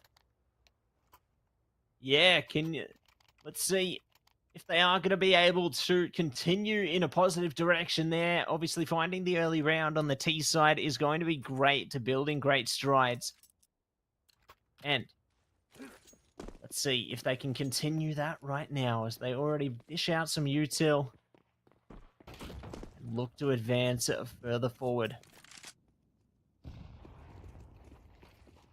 All right, here's the early guns. AKs in hand with the max in play. They're going to quickly get Hastai down. A little bit of a damage is going to be on delete, but Shug also get taken down. Spec comes out, gets the lead off right now, but the trade is still very in favor of UTS. They have lots of firepower through. IMVK, he's going to quickly get through ahead, takes out the remainder, and it's just going to be Doom here. I mean, Doom is good, and Doom is just going to be in his own little corner, doesn't really want to do anything else. There's nothing that he can possibly do in a 1v4 situation. The most he can do is maybe play James Bond in this situation and hopefully doesn't get a kill away. But they are going to find him anyway. VK is going to quickly spray him just from that little bit of a poke, just to make sure, check the boxes, check the corners, and that is going to be the second round up for UTS. Second round up, and they're locked into this one. Good start, but Adelaide now has a chance to push themselves forward. And let's see how things go down into round 3 here. But important to note, Kaze and Coffee recently played in a local LAN tournament, so they're going to be fresh and really keen to play things out into this one. As we head deeper into round 3 now. Good early start, finding the opening kill there. Eager to see what else they can spill out. All right, here we go. Waiting for the smoke to quickly clear. There is going to be the clear from Doom, though. He will take that in stride. He's going to also just swing out confidently. Takes the duel. They're going to win this trace all around. It's 4v2. Coffee is going to have to try to dig deep. Because right now, he is going to be a very, very big moment. Coffee takes out a Hastai. Still has the AK in his hand. Very, very fresh. Does have the bomb. Don't have to do too much. You can just play for time. There is going to be another one given to him. Giving him the one-on-one situation with his jewels might not be the smartest thing. But he will take it, and eventually Crash and Doom is going to take him down. And I think if you're on the side of Adelaide, you're breathing just barely, getting that one away. And yeah, it's Adelaide University on the board. Adelaide University on the board, taking their first and on board to try and steal through a second as well. Let's see if they can manage to make it work here already. Seem to be smoked out of mid there, so good util spilling out for some early control. Coffee strolls through, keeping them wide awake. Nade on a short as well. That's good damage on Hasdai there. We'll see if they are going to stay alive or whether they will die too, because Crash has crashed out. Oh, and here we go. The following information is also going to be going through. UTS 5-man strong, looking to overtake Adelaide University right now. They're currently stuck in a very tight corner. It's not like they can get out of the market, but there's going to be a lot of firepower checking them. Mossfer is going to make sure that they're going to keep them interested. But at the same time, there's going to be the denial on the gun. Hasdai is completely out of here. Now it's going to be up to Shug. He wants to save this M4. He doesn't want to give it away. He's going to take one, but that is all he's going to get. There's everything for UTS. They get all the guns down. They get the bomb plant. They don't really lose too much out of it. And out of nowhere, the Banks is starting to roll.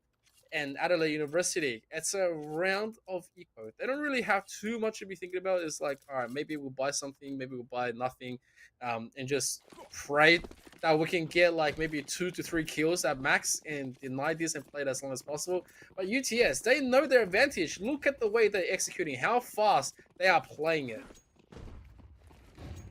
Executing it to a T here, and eager to see how they can manage to break out.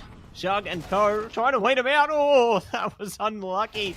Saw how they tried to maneuver for a kill there. It just didn't work out. The CTs at least carry one forward though, but it's going to be one and done there. Let's see if they will find another onto spec here. As the bomb goes down, UTS are fired up right now. They're absolutely fired up right now. They don't even want to put a stop. They want to deny everything. I mean, Spec doesn't really have anything. He's just got a deagle. He doesn't want to do anything else in this match. He's just saying, can I please just, save this gun? I don't want to do anything else. No, not like this. They're going to find him. He was not taken out. There's going to be the nade. And that's going to be the closer. They take him down. He doesn't even get to save his pistol. And that's just going to be another round to UTS, who looks absolutely dominating. They are absolutely running away with this. If you look at the kills, Kaza has 8 next to his name. Coffee has 6. We're only 5 rounds in. Like, UTS has already started to explode. They are ready to keep on hitting it. And Adelaide University, I mean, although they were put onto eco round after round, they haven't really gotten a hold on where UTS might make a mistake. Yeah, there's no openings in that sense. It really goes to show how much these players have been preparing themselves here. But speaking of preparations, the CTs now lay some down. Will be able to catch one kill forward. Spec, though, taking a lot of punishment as a result. And their teammates surely following, but they have found another kill. 5 versus 3 now in their favor. One is found by Kaze. Rash is gone. Let's see if they can sneak onto the A side here. They try and bite their way through to find some kind of control here. Yeah, this is one of those situations where you gotta win as Adelaide University. A lot of pressure has been given to them, and now they finally get the guns. But you don't want to be crashing onto this one as well. The spec is quite low, has died below half. The rest is up to where UTS is going to be finding it. The success is that they are sort of being cut off, but not enough angles has been given out. Adelaide University is still trying to guess for that information. They are fishing, and so spec might be the one to say, all right, there's where we should rotate right after. He has a quick peek into the spawn, and you can see, Adelaide University, they know where the clear is. He's already found where the rest of the information is flowing in. There's going to be a play. Hastai is gone. If they do find Shark here, could be disastrous. Shark has given himself away. He's going to take a kill at the least, but he's going to be cleared. Now in a 2v2, the early little bit of UT is going to be just missed. And so, Delete, missing the shots, does not provide the cover for spec. And now this is going to be a very interesting 1 or 2. Delete knows that he has to cover for the 2 little spots. He has to look at 2 sides. But one missed look is all he's going to take. He's going to quickly take that first one. Doesn't know where the second one is until now. But that is it. Adelaide University, they are going to avoid a rather disastrous round. And from the Twitch chat, they say if Adelaide University wins this one, a Steam Deck is going to go into the pocket of Shock. So maybe that's all the initiative he needs. I think that's a great motivator if I've ever heard one, Ev, and definitely eager to see if they can deliver the result that they're certainly hoping for there, or that it will end in disappointment. A good start to get that second round through, though. Definitely a confidence booster. And I am super duper keen to see if they are going to be able to figure another way out of this one. There's plenty of roads ahead. But will they pick the right one into round 7? That's going to be the decider. As the T's glide their way up mid for now. Just playing Intel games again. No one going to be giving them an inch as yet, but they may yet find the crosshairs of Crash if they get a little bit too close to stairs here. Shug, as a matter of fact, does find Coffee. So very motivated for that Steam Deck. But their teammate has been traded. Well, at least they're going to be going through, but that is going to be a big pickup kill. Crash and Doom are both gone, and same as has died. They know exactly how to play this one. Now it's just going to be Shug. I think, no, Mossifer didn't get to see it. But that is pretty much going to be the situation they were looking at, and Kaze is going to find Shark in the end. And so, a rather quick round from UTS. They just found all the jewels that they were looking for. Adelaide University, finding Coffee is great. But then right afterwards, it was just all these big swings from UTS. They say, all right, let's just quickly see what we get in these jewels, and then maybe we can find an edge or something. And they did. They found all the crack in the armor. And so it's a big round for UTS as they're going to quickly push another eco into Adelaide. They're looking to go deep into this one. Aggression does land them a dink, but they're deleted immediately. Not working together here is certainly going to be their downfall, but Hasdai has found a way behind. Might find a kill if they're lucky. Oh no! Not quite there. They got a lot of damage, but it just wasn't enough. Not like this. As soon as you played the ninja, you went behind him and you were hoping for the best, but unfortunately, the angles does not get gifted. And so, I'm actually surprised that there's no actor to be called from Adelaide. Right now, I will be really scrambling, especially since 808P is being bought. They are going to be getting the buys that they are looking to hold the defense or some matter of it, but then Doom takes a little bit of damage. They do give his position away. Now they're going to start hitting all the utilities out. He doesn't want to be losing this. They've identified where he is. Oh, the pressure is going to be there. And yeah, Doom's going to be traded out with Coffee. But that's your AWP. If that gets taken out, it's a very expensive one. And especially if you lose the A side, it's irrecoverable. It's not something that you want to lose early. Absolutely not. You want to hold on to that as long as you possibly can there. But speaking of holding on, both teams trying to hold on for dear life. UTS do manage to put the knife in the side and will be able to get some control down now. Bomb down. It's time for a potential retake for the CTs. Looking less likely, though, by the second as Shug does perish. Spec now all on their lonesome, forced to try and get out of there as quick as they can. See if they can manage to find some other way forward. I think this is just going to be one of those rounds where Adelaide University doesn't really have much left in the tank. Keeping a weapon would be great, but he's going to be a possible duel here. Kaze slowly swinging. He's going to also win out against Spec. Doesn't even get to keep the gun in decision. Like, I guess it doesn't... Actually, it does matter quite a lot. I was going to say it doesn't really matter, but then I remember how the round was going. Adelaide University right now, a little bit of a struggle town. They haven't really afforded the kind of defense that they were looking for. But UTS, let's just say, like right now, looking absolutely ferocious. They've got all the angles locked down. They are winning all the trades.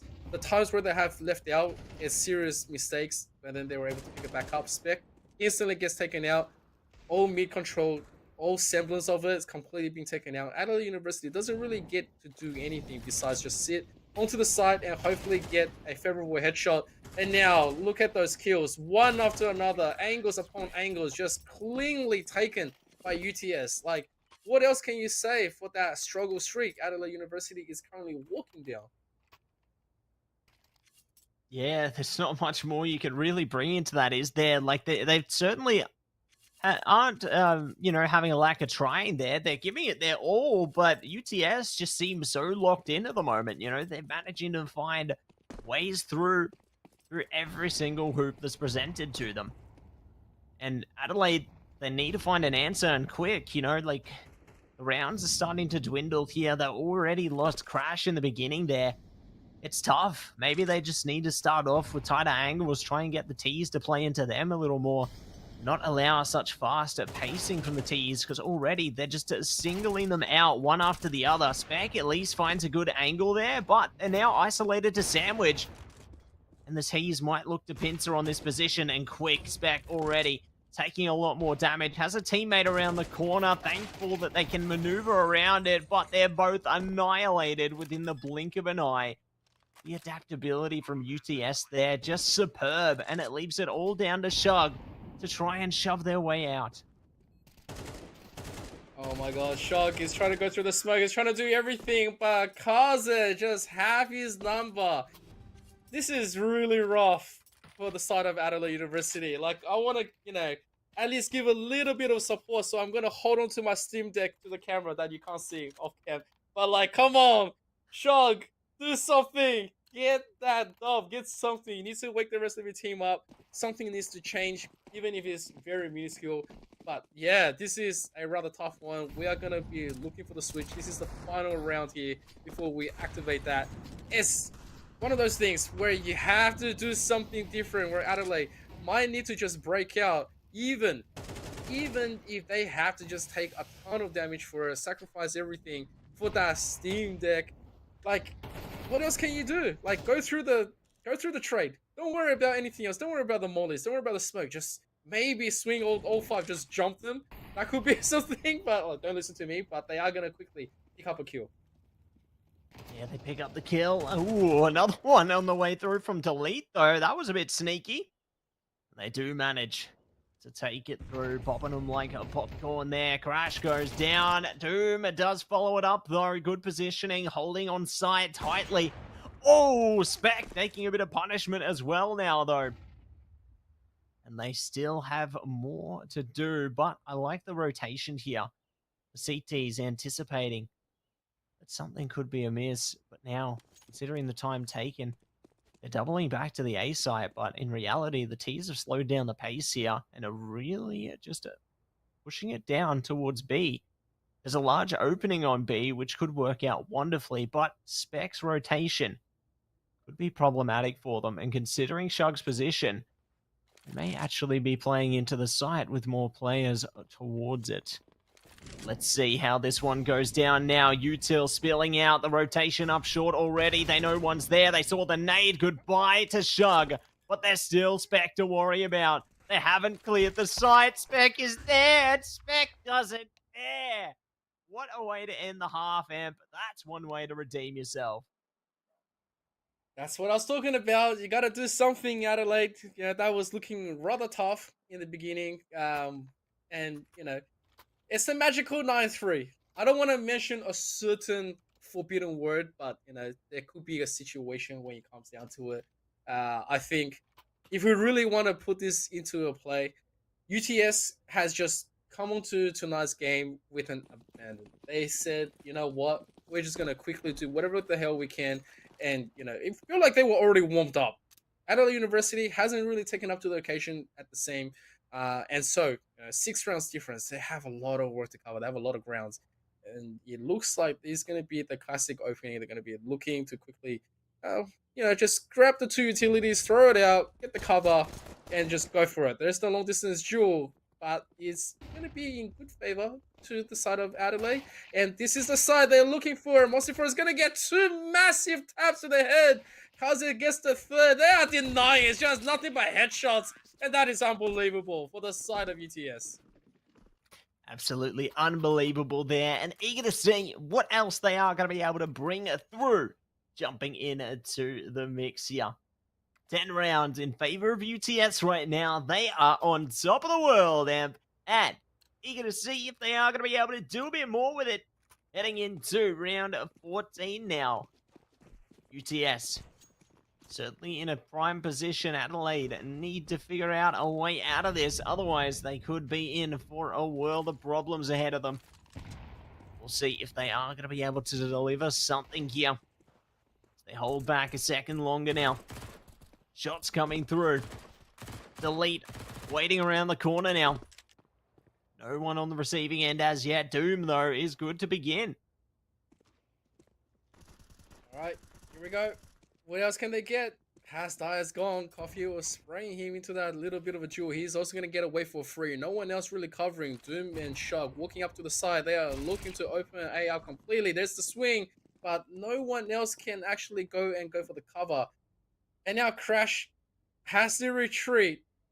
I'm not sure what this position is going to be meaning, but there is going to be the play. Spec is going to find Delete. So at least there is going to be a little bit of a gun pickup. But right now, they still need more info to play. There's not enough players to cover for this B side. Here comes the rest of the squad. UTS, they haven't really rotated enough to know what's going on. But here comes the first play. BK is going to get 2 down. Looking for the 3rd one, denying this bomb plan. He gets all of them. And that is UTS locking down 11. Yeah, locking in 11. All they need is 2 more, and they will be able to find themselves victorious here. Eager to see what they are going to be able to achieve as they head deeper into the fold here. Certainly a fun time ahead indeed, isn't it, Mr. Amber? But we'll see what they are going to be able to do here as we jump into the next one now.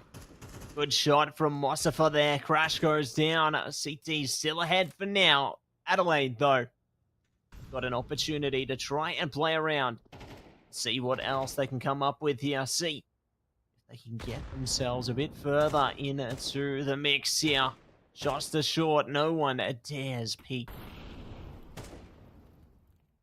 Oh, man. All that little bit of utility damage onto Hasdai here doesn't mean a really good position. They are trying to put themselves out of danger, but the thing is, the rest of UTS, they're slowly walking through a trap. That nade is pretty good. It's going to push BK off the point just for now. But the most important question is, are they prepared for this? There is going to be the flank. Coffee is going to quickly lock down Hasdai. Now they know they can just push. Like, they are setting a complete net, and they're getting this one through. Kaza is going to be taken down right now, though. That is going to be okay, but they know they still have to push. Coffee looking through this one. Oh, all of a sudden, it's 3-on-1. He's going to be the first one, but that's all he's going to be getting. Yes, They know where the bomb is. They know what's going to be happening. But do they know how much they have to rotate? That is the next question. As the Elite is going to be stopping a little bit, puts a lot of damage into Shug, but ultimately he gives his life for the cause. Now, all eyes onto Adelaide. I mean, 23 seconds left onto the clock. They are going to make a mad dash for B. This is all that they can get, and they are doing it. They are certainly doing it, and they will be on a confident avenue ahead now. They're going to get straight onto the site. Doom prepared. They've got 2 players remaining for the CT side here. Are they going to be able to drain something out of this one? It's certainly been a challenging circumstance going forward, but not an impossible one.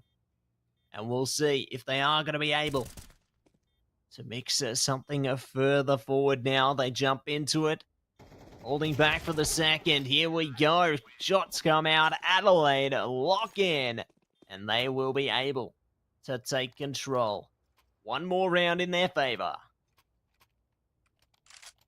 Well, it's decisions like that we were looking forward to. Adelaide University, they actually managed to get one back, and that's exactly what they needed for the economy as well, especially with a plant. It means that they're able to re-afford the rebuy, although it has died in a different position right there, but utility-wise, it's looking pretty darn good. UTS, meanwhile, is going to be around where they might need to be, just respecting their positions a little bit, but I love this little bit of a tap through the smoke, and it's one of the great changes, but Spec is gone. Elite just completely just gets him off with a deagle. Coffee is down, but here comes another little bit of position. Hashtag wants to really quickly push through, but the Elite is gone as well. This should be the Adelaide University that we've been waiting for, although I'm not sure about that util that's being thrown. I believe that was supposed to be the full smoke off the nest, but never mind. That's exactly what we wanted to do to connector, and so with minimal little bit of coverage right here, Adelaide University has plenty to work with. They certainly do. Pieces are at the ready there. 1 player advantage could be exactly what they're after, and see if they can take advantage of that now. 52 seconds to go. They look to take a bit of control towards the A side here. Already got 1 player on ramp. In connector there. Has been spotted, though. And Shug is ready to respond as well. Just holding back for the moment. Mossifar, great swing. And that does even things up. 3 for 3. They are going to be isolated out. Almost shot out by the player in ladder. Uh-oh. Oh, no. They go down. Kaze's not able to respond in time either. So it's back to an advantage for Adelaide. Oh, there we go. There's the plant. Now comes the retake. There is a scout on deck. And he is being naded. BK is down to 17, trying to get something done. But oh, the headshot is gorgeous! And now it's BK trying to find anything right now. Maybe a no-scope, quick scope. He's looking for it, but it's not going to be enough as Shock shuts him down. It is 11 to 5. Light is not completely out for Adelaide University. And maybe we will be looking to smell that Steam Deck in our hands. Absolutely, Amp. Looking to see if that's going to be in our hands and looking to see what else is going to be on the horizon here. Pause comes out now. I'm ready to see exactly what we could have before us here. This pause really dictate a different pace ahead of us. We could see a different game in almost its entirety, but it's all up for discussion, Amp. As the players look to ponder their options a little more. Yeah, I'm not sure what this pause is, but we will take it. I will keep on holding onto this Steam Deck for now. This is what we've been talking about. This is what we want. Here we go. We get it right here, Shug. You want it. Let me open it for you right here. You're playing for this prize right here. Yes, sir, you do. And if you want that, you gotta clutch out another 6 at least to make it competitive. You know what your goal is, right? Win it out. When in doubt, try and win it out, and we'll see if it is going to work out for them there. Otherwise, they could have a plethora of issues ahead of them. But nothing's impossible, Amp.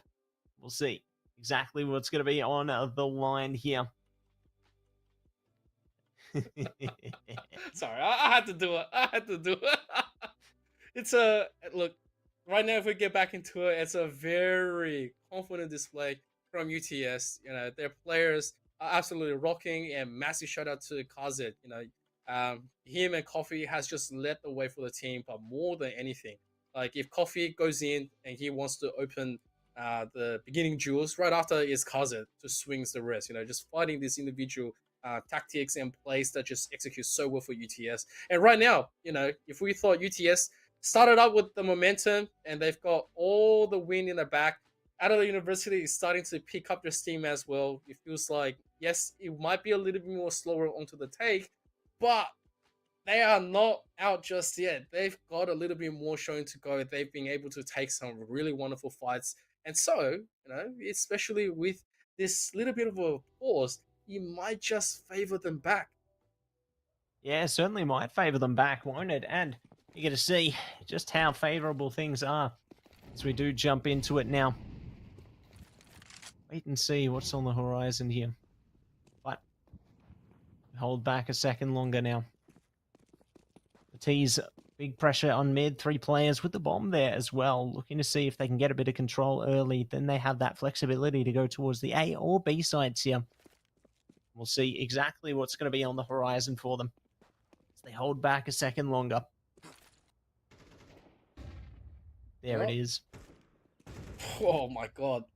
That is just unbelievable. It's like a really nice kill. And now you can see all the utility is coming out. Right now, Adelaide University, they want to seize that chance. They want to get Delete down, but he's going to escape with just a sliver until now. And I'm not sure if they saw Mosifer just yet, but Crash is marking him just for now. As there's going to be the swing, doesn't really want to tap. Here comes the little bit of a spread. Doesn't get a Crash. Is going to quickly take him out as well. 2 more players going to come in from jungle. Not much of an entry. Not much of anything. It's just that if they do get a swing or some kind of a curiosity peak, that might be something that they can try to do some damage. But there's 2 players here that's not really playing for anything, but maybe some surprise exits or surprise opening. And still, Adelaide University, they are locking another round down. They want to make sure that they're not going to really go down early. Here comes the curiosity peak. That's going to be the dink. They are going to get that 1 kill. And that is pretty much it. That's the prediction coming true. And Adelaide University, they just wanted to see what was going on. And so it's 11-6, where Adelaide University has the momentum, and they want to continue that momentum. They need to continuously deny the buys from UTS, which is happening right now. Exactly right, and they have to deny those buys, have to keep their kills in high supplies here, and you get to see if they are going to be able to distribute a few more rounds of domination. As we jump in to round 18 now, hitting the ground running towards B. Big pressure from Adelaide. Speaking of pressure though, Mosifer gets in unders and finds an opening kill. This is a great way to start, and Coffee locks in to deliver another. 3 kills now favoring them. It's all working out for UTS. This is the blessing that they were desperately hoping for. And now it's 1 step away from map point. There you go, UTS. They've been pressured and now they are gonna push back. They say, no worries, whatever you do, we will eventually get back at you. And now it's just Shug. He does have the AK in hand, looking for the jewels, looking for a kill, looking for anything. He's been spotted. He's not gonna be given the chance or the opportunity. And so everyone's gonna be coming through and he gets tapped by Delete. It is now 12-6. UTS on that map point, they are ready to take it. They want to close it off. Adelaide University, this is potentially the final buy. What can they do? We will find out right after this.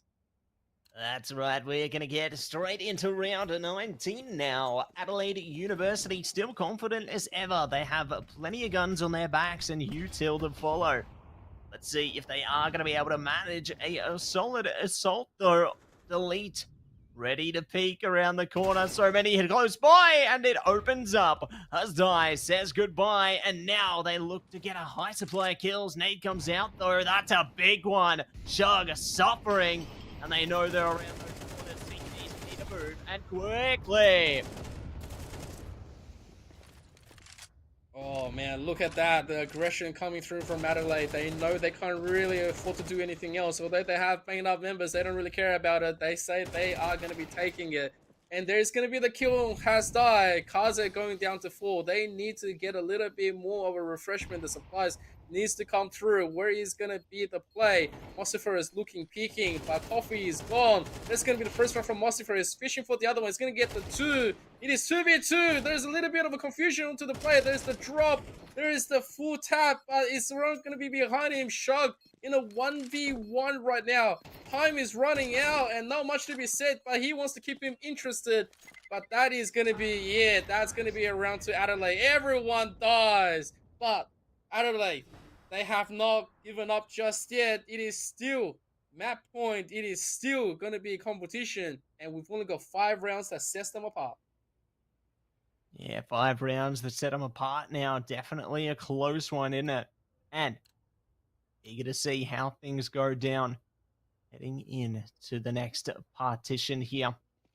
Certainly going to be a tough challenge ahead, but we'll see what else is on the horizon now as the util spills out. Still, more kills to follow. Doom already locks in, traded by Kaze, looking for more around the corners. No one is there to deliver the killing blow as yet. Tease, good focus towards the A site there, leaving the lurk on B, can wrap around, try and see if they can stab him in the back here. Maybe they can find some kind of an opening of their own, but they're still just holding back, ready to try and zone things out. And the opening could be right around the corner. Oh, Specky is looking. I'm VK. Knows something is happening. Shug from the Palace just getting a little bit of a peek. There is the play, but I'm VK held onto it. He wanted more. But Mossifer is going to quickly cover with another headshot. That is huge. Look at the third one, but does not get a crash. Is going to quickly put the plant down. He knows it. There's not a lot they can play around with by utilizing that final smoke. He needs to shut off something. He needs to get at least a little bit more time. Buying for it. But has die. It's being caught. And just on top, there's Kazan. And that's pretty much going to be it. UTS is going to lock this one down 13-7. And they are just going to have a little bit of fun before they finish it. And that's going to be GG. That is going to be GG, and you're going to see exactly what else they are going to be able to push in to the rest of the season there, as they will lock in the victory at long last. So, thank you so much for that map there, and we're going to head to a quick BRB. Need to see more. See you soon.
Welcome back, everybody, to the AEL University Elite Series. Matzy and Emperor ZK coming to you live once again here.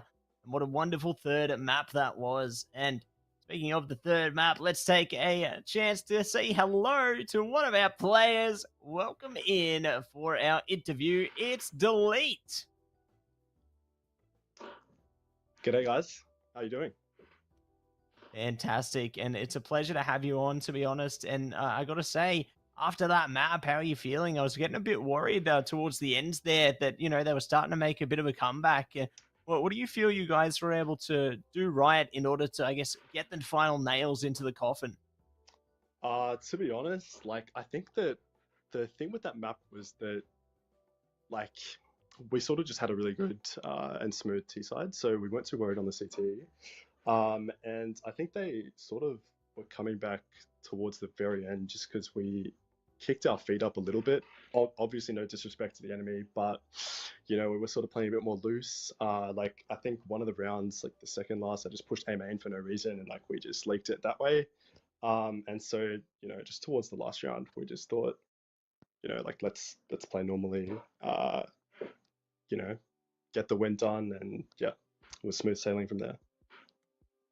Yeah, it looked like you guys had a lot of the momentum from the get-go, especially since T-side was just absolutely dominating. But then when it comes down to how you built your team for DC and this series, like how do you guys like, you know, cut that joint session through? Like how did you guys start to get that teamwork together? To be honest, like there was no sort of special input from myself, at least. Like I don't really run things behind the scenes, so I'm not too sure on that. But you know, just it being AEL and you know the Elite Series, like a lot of us have probably run into each other and played with each other like before, and so that just helps with, you know, having an idea of how we kind of want to play, and you know, like a clear sort of standard set of communications. And yeah, it's just that sort of thing, you know, just all of us being somewhat experienced, just made it pretty smooth, you know. So no worries there. Great to hear, and great to see that you guys are synergizing well. And I guess, speaking of synergizing well, is there any opponents that you're worried about facing at all during the course of the season? I haven't looked down the whole bracket, but to be honest, that UCID team is looking very, very scary. Like if I'm going up against those guys on Face It, that's a free loss, to be honest. So I'll have to really lock it in for that game because that is looking very intimidating. Fair enough. And hey, you know, it's good to study up your opponents and always good to get yourself locked in from the matches that's going to come through later.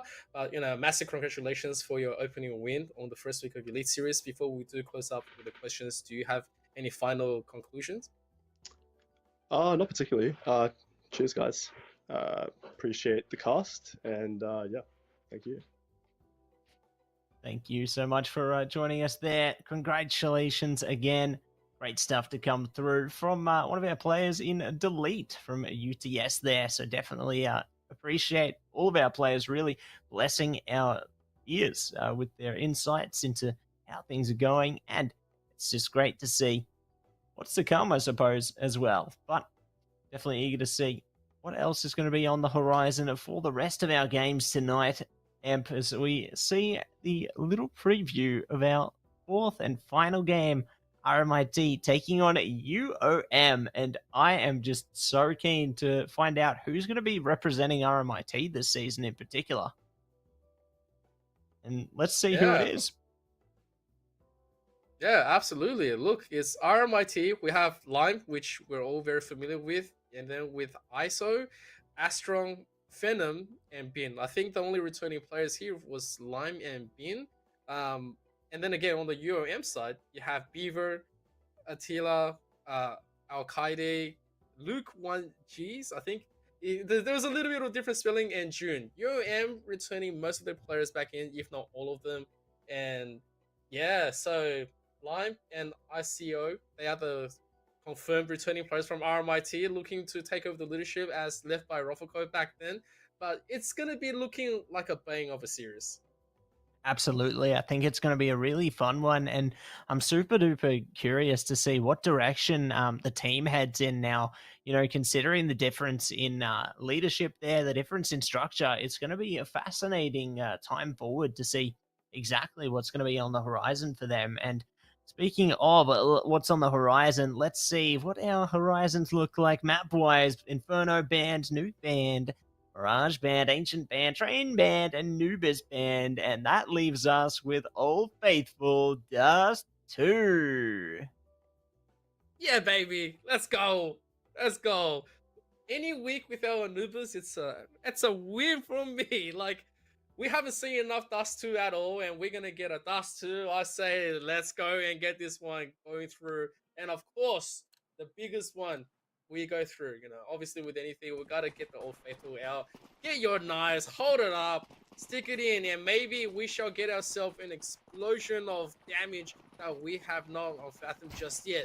But more than anything, I'm looking forward to this opening. Who's going to be on what side as everyone's going down? RMIT, one player left, and that is going to be UOM to start us up with the decision. That's it, my man. Going to be starting up with the decision, and you to see how things all play out heading into the next sector here. The shots come out into the practice range there. Definitely excited to see who chooses what side, I suppose. Good to see how the match as a whole plays out as well. It's going to be a fun time ahead. I cannot wait to see what all their players look to bring once we do get into the thick of it here.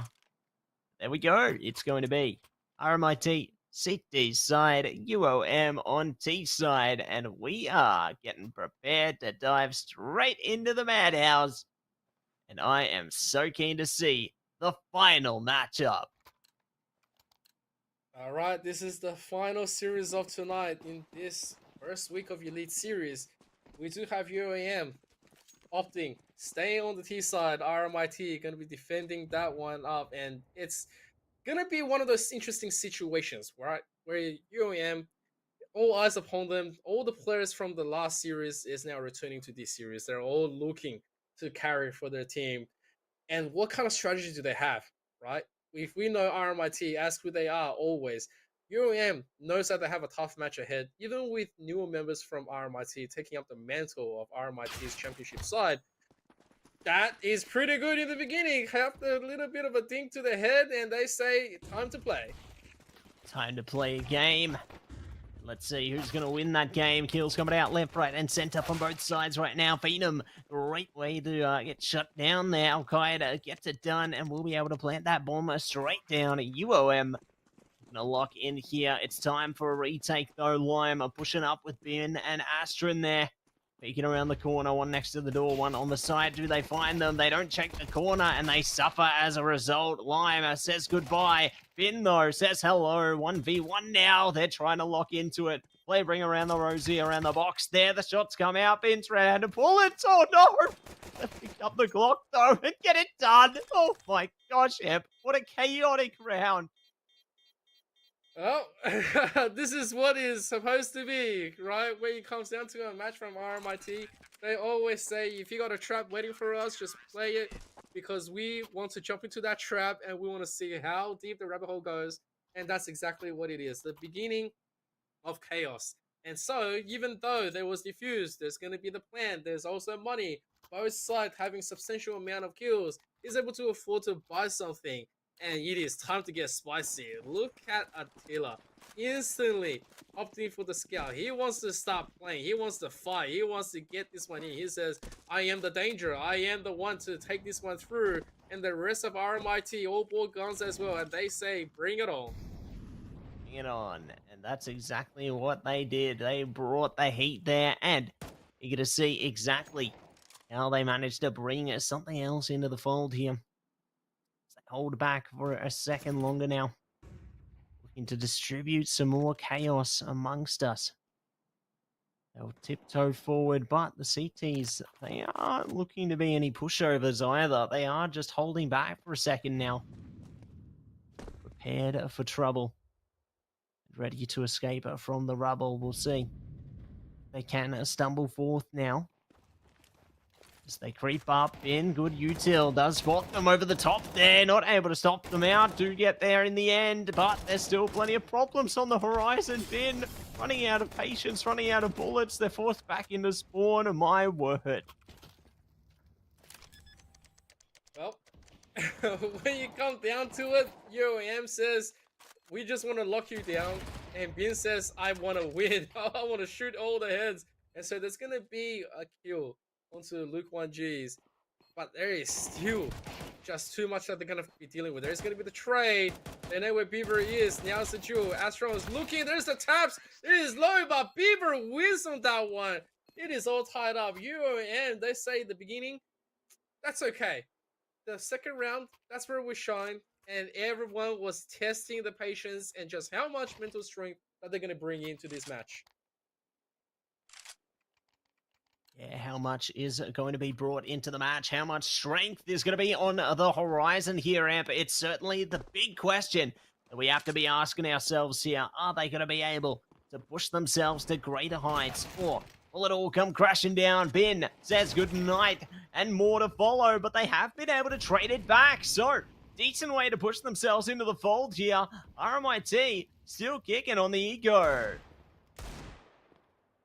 Well, Eco is one thing to one team and another wins in the hands of RMIT. Look at the revolver. It says, give me those. Put them up. Look at that low reload. He just gets taken down. That is good old line right there. Trying to get himself into the position, but which is going to be denied. There is also going to be the trade here. He's 2v2. Astro onto the side. Wants to go in to provide a little bit of a distraction. Here comes the play. Jung is down. Out after the Tila. There is the distraction. Phantom to play. 1v1. Does he get the opportunity? There's going to be the util. There's going to be denial, but the headshot flies through for Venom. And that is also going to lock down the round. Lock down the round, and that will be a defusal on the way through there. So well played by RMIT. They fight hard, and their efforts are rewarded with a round of victory. Certainly going to be happy with that outcome, considering they went 1 for 1 in the beginning, but they have managed to bring themselves back in the end. So definitely eager to see what else is going to be on its way through here as we jump in to the next sector now. RMIT UOM ready to jump in, all guns blazing. Round 4, away we go. Away we go. This is all the utils that's going to be thrown. Beaver's going to get taken out quickly through the smoke. There is going to be a lot of crossfire. There's a lot of testing and patience. Look at this. This is the special from Lime. Look at him with a negative. Like, usually we see in round 2 he gets it, but round 4, it's not too bad. And then on top of all this, there is still going to be the challenge. I know the side of UOM wants to pique that curiosity. They want to eventually check in, but it's eventually going to be choosing the better decision. They are going to quickly group up, maybe play around that bit, trying to find a little bit more of a scope. They don't really have all the information that they would like. Unfortunately, trading out most of their current utility. There's going to be the swing now. ISO is going to quickly seed the 3 of them. Takes 1 out. But there's going to be the spray to get them completely cut off. Venom's going to quickly take 1 out. There's going to be the second on Bin. And now it's all up to June. He does have a dream. Needs to tap, but doesn't get anything else for it. And that's going to be RMIT. Locking down round number 3. Yeah, locking down round number 3. And they are going to be happy with that. A good, solid foundation has been built. And they can look to build upon that even more. We'll see what else they are going to be able to achieve, though, as they hit the floor. Now, looking to gun something through. UOM, though, stuck now on a bit of an eco situation. They got some util through there. They can definitely play with that, but it's going to be a tough challenge ahead of them. And super duper keen to see if they are going to be able to manage some way out of this. Will they be able to do this? This is pretty much a stack coming through. They're going to throw all the util. There's going to be the first one. The second one, they are burning in themselves. And there is going to be the tap through back. June's going to have to try to get a little bit more going. They're going to try to buy the time for themselves. Lion, meanwhile, is getting them to give out. They are going to be doing for the fish. But he quickly guns down June and he is spraying them down with the Nagib. He says it doesn't matter what you have. but I have the bigger gun, and this is what we're gonna be playing with. UOM now down 3. They were looking to try to maybe get an execution through, but that didn't really work in their favor. But it does not matter. It's gonna be the purchase. They wanted a little bit more value, and right now, will they be able to get some? That's the question. Certainly the question, and are they going to find the answer? That's the real kicker, isn't it, Amp? But we'll see if they can find an answer with guns in their hands now. All rifle set up. Ben are looking to stifle their efforts, though. Stuck now, tries to double back through double doors and will be able to escape. Their teammate not so lucky, however, giving an advantage to UOM early. I like what I'm seeing from Lime, though. The old Classico. Like you've said, it's the Negev, and we'll see if that is going to find them some rounds here as their teammates are all getting wiped out piece by piece here. It's looking dire more so by the second. Oh, here we go. It's 5v3. There's going to be a little bit of play here. The utility is going to be thrown out, trying to delay Al-Qaed's advance.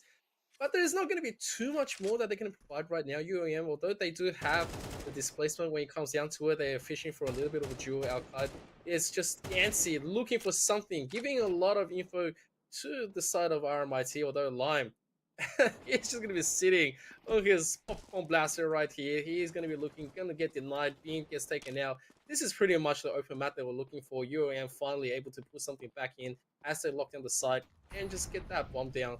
Right now, the question is, will RMIT just sit and save? The question, that's the question. And we say, nope. RMIT, if they play to their normal strength, they don't really care and they will probably go for it anyway. But we might just be staring at a different kind of a take here because we don't see Lime really advancing just yet. Yeah, that's the big question, isn't it? And I think we're going to see the answer as well. Save probably going to come through here, keep out the AK at a bare minimum, and try and maintain ownership of that. Negev as well, I guess.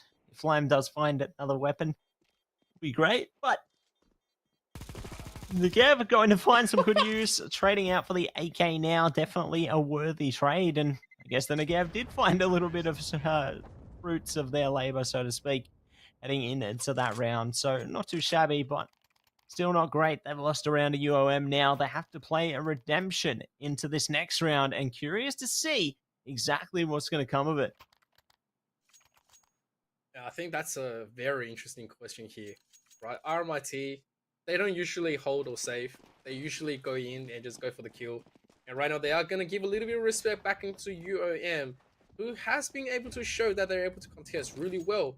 Right now the position is still going to be in a little bit of favor towards RMIT, but obviously never outlook what you don't see just yet. UOM, they do take a little bit of damage onto Al-Qaed with the opening exchange. Utility, both very healthy still, just looking for the poke, looking for the exchange, although that nade might find a little bit of value as Astron's also going to try to trade this one in. They do spot just one player, but they don't really care about it. Just coming out from connector, there's not too much that they can be playing around with just yet. They are going to give a little bit of breathing room to UOM. Yeah, a little bit more breathing room and a little bit more way to find opportunities into it, but the shots come out. Ben, good to lock in. Has trades come out, though, but it's favoring the CTs right now as they deliver absolute justice here. Jun and Beaver, last two standing. Util could be laying in their wake as well. CTs get ready. Nice headshot over the top from Astra in there. They're trying to see if they can figure a way out of this one. Jun almost taps onto the head, does body them down. Astron's down. Jun now left with a heavy task ahead of them, but they are looking to fall back now. Maybe they want to hold on to their AK a bit longer. Considering the money situation of their team, it is not a bad idea at all. Try and maintain your life, maintain your armor, and the little bit of util they have to bring it to fight another day in the next round, because considering the state of their team's money, maybe they can be in a better position. Maybe they can buy some things through into round 8 instead. Try and make another stand here. So good that they have made that call. They're going to just give this round and try again, maybe in the next one. But RMIT, as a result, will be locked into 5 now, 1 away from taking it 6 rounds and securing it the bare minimum, a tiebreaker towards the halfway point. We'll see what is going to be in store for the rest of the journey, though, as we jump into round 8. It's a very interesting situation where both sides has been conserving their strength as much as they can. They are going to take their early losses if they are going to be seeing it, but here comes an important one. There's going to be swinging. There's going to be the swing, and ISO is going to get that first one. Attila had the angle, but right there, it's just not going to work out. June is going to uptake the AWP, trying to at least take it to the next round. Although, when we get something through, you look at Lime. He's gotten the giving hand. He wants his action. He wants to get up and terminate everyone else. But then more than anything, you just admire this man. He loves that little bit of domination, the practice that he's had. He's had this more practice than any other gun. He has stated in the previous interviews that we've had with him. But more than anything, UOM might be able to put him into check and hopefully make an opening. Yeah, hopefully could be on the horizon for them. We'll see what they are going to be able to bring from this one now. As they hold on a second longer now. Time is ticking here. We've bypassed the minute mark, and Lime actually has the perfect weapon for Carr right now. If the T's push into this could be crazy. One flash is all that could really turn this around on its head. Lime is so ready. You can feel the pressure just building in the air right now. And Imp, here they come. Boy, Beaver walks through first. He gets taken out 1-2, and he gets put down to the ground. But that is damage dealt to the side of UOM, and as unfortunate as it is, Bin also takes down Al-Qaid, and it's just up to June. He's gonna walk up with an AWP, nothing else to do. He says, "Well, let's try to get something going on." He jumps and jiggles, but it is still gonna be Phantom that takes him down. And that is the power of the Negev. I do say it. He's had that practice all day long. He loves using it. He loves flexing it. He's going to do it again. And UOM, it's not like they're playing bad. It's just that there was no info and they got taken out by surprise. Certainly did. And that is going to be a round netted for RMIT there. Going to be very happy with that result and keen to see how they managed to play things forward as we get in towards the next one now. Holding back a second longer here. T's big stack up towards the B site. They're ecoed out, so why not? They can certainly push up here. Look to deliver some damage, but still just exercising patience. Waiting for their teammate to create more of a distraction. We'll see what is going to be laying in wait, though. Okay, here we go. There's the flash. There's the entry coming in. All of them trying to get something. Get a ding. Astron takes out 2. And he's going to get taken out in reverse. Here comes an opportunity to try to get anything. But here comes the early nade. They really do want to just stack that one up. Luke 1G is taking the brunt of that damage. 18 health left. He is staring to the sky. He doesn't want anything come through. Completely shaken, but Jude from behind. There he is. That's what he was looking for. ISO is also not going to be able to hit that mark. But there is the guns. They don't really want to go for the plant yet. And there's going to be the push. Look at him. He just goes through. He says, you know what? Maybe we'll get something done. And that's what UOM needed. Absolutely what they needed. And they're going to be taking that one with open arms. 3 rounds between them now. And they're certainly on a good road to close that gap. But RMIT still have a bit of gas in the tank here. Still got enough for the full buy with the utility here. So UOM going to have to put the efforts in to try and shut them down again here. They can do that, destabilize their economy. They can certainly seek a vengeance path to take out that gap there. But it's all going to be the information game early on. A couple in unders there, a couple towards a catwalk. Just trying to play for mid/A short control here. See if they can find any picks to wrangle their way through. But no one giving even a tiny bit of info yet. It's really going to fully give out the information that the UOM team really desperately needs. And there's going to be some pre-fire here and there. There's going to be a little bit of damage into Luke 1Gs. But it is not enough just yet. Lime was looking to swing really quickly. He has locked a little bit of info down. There's going to be the danger close nade. Just trying to find something, but it's going to be flashed out. There's going to be the swing. They do trade, and it's in favor of UOM. That's what they were looking for. And now, as they do have that play advantage, they might be looking to try to push for that A play. It could be the play that they have been waiting to mess around with as Bean gets taken down as well. The 4-on-2 is going to unlock the complete side at B, and this is completely UOM's round. It certainly is going to be UOM's round, taken on complete control there. They're going to be happy with that one, and you're going to see what else they are going to be able to spill into the mix here. Oh, shot for shot, they lock it in, and they are going to be keeping the reins in their favor here. RMIT locked out. Astron on to the save this time, and UOM shaved by another round, one step closer to a potential tiebreaker at the end, a 6-for-6. We'll see what's in store, though. You know, the half isn't over yet. It's true.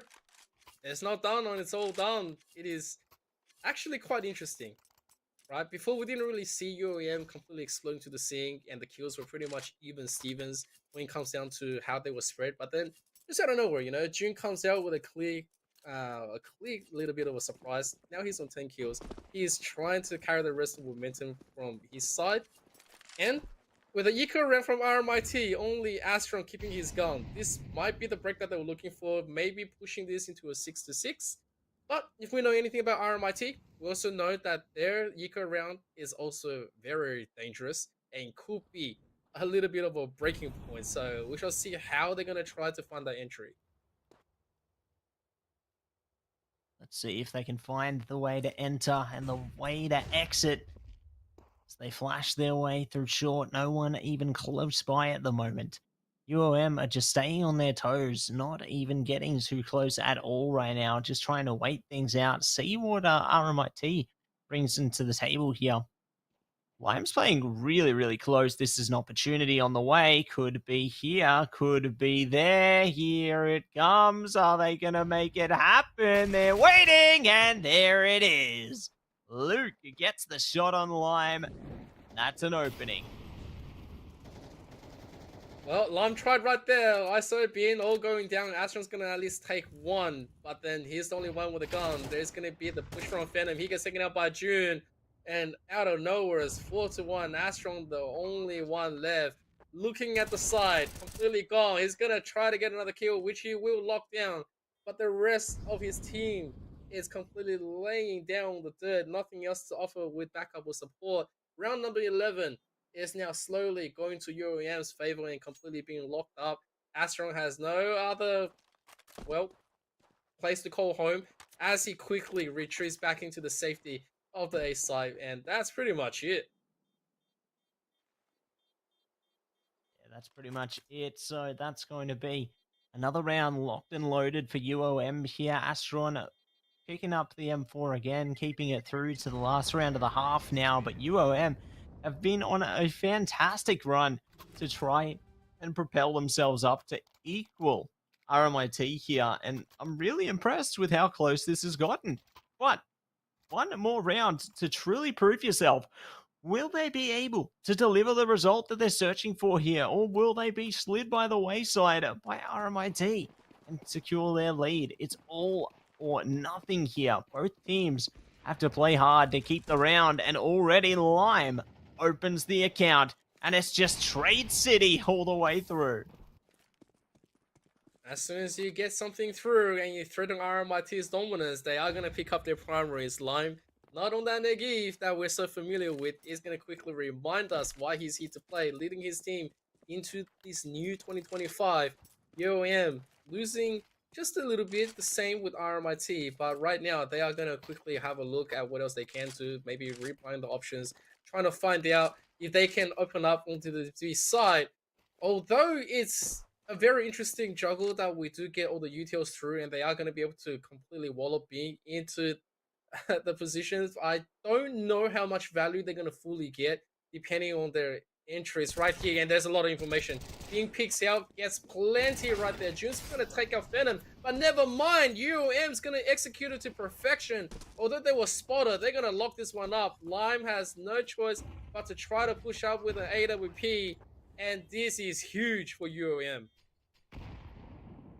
Yeah, really big momentum there. They've managed to get themselves in prime position to take this half even Steven 6 for 6 here. We'll see if they are going to be able to lock in that result. Lime now, one orb, one dream. Are they going to be able to achieve it? They've spotted one, but no, they can't lock it in. So that will be it. The round, the half, locked out by UOM there, and eager to see what they are going to be able to make of this next one into the pistol. This could be a prime opportunity for RMIT to come back, but in the same right, it could be a prime opportunity for UOM to continue driving them into a corner.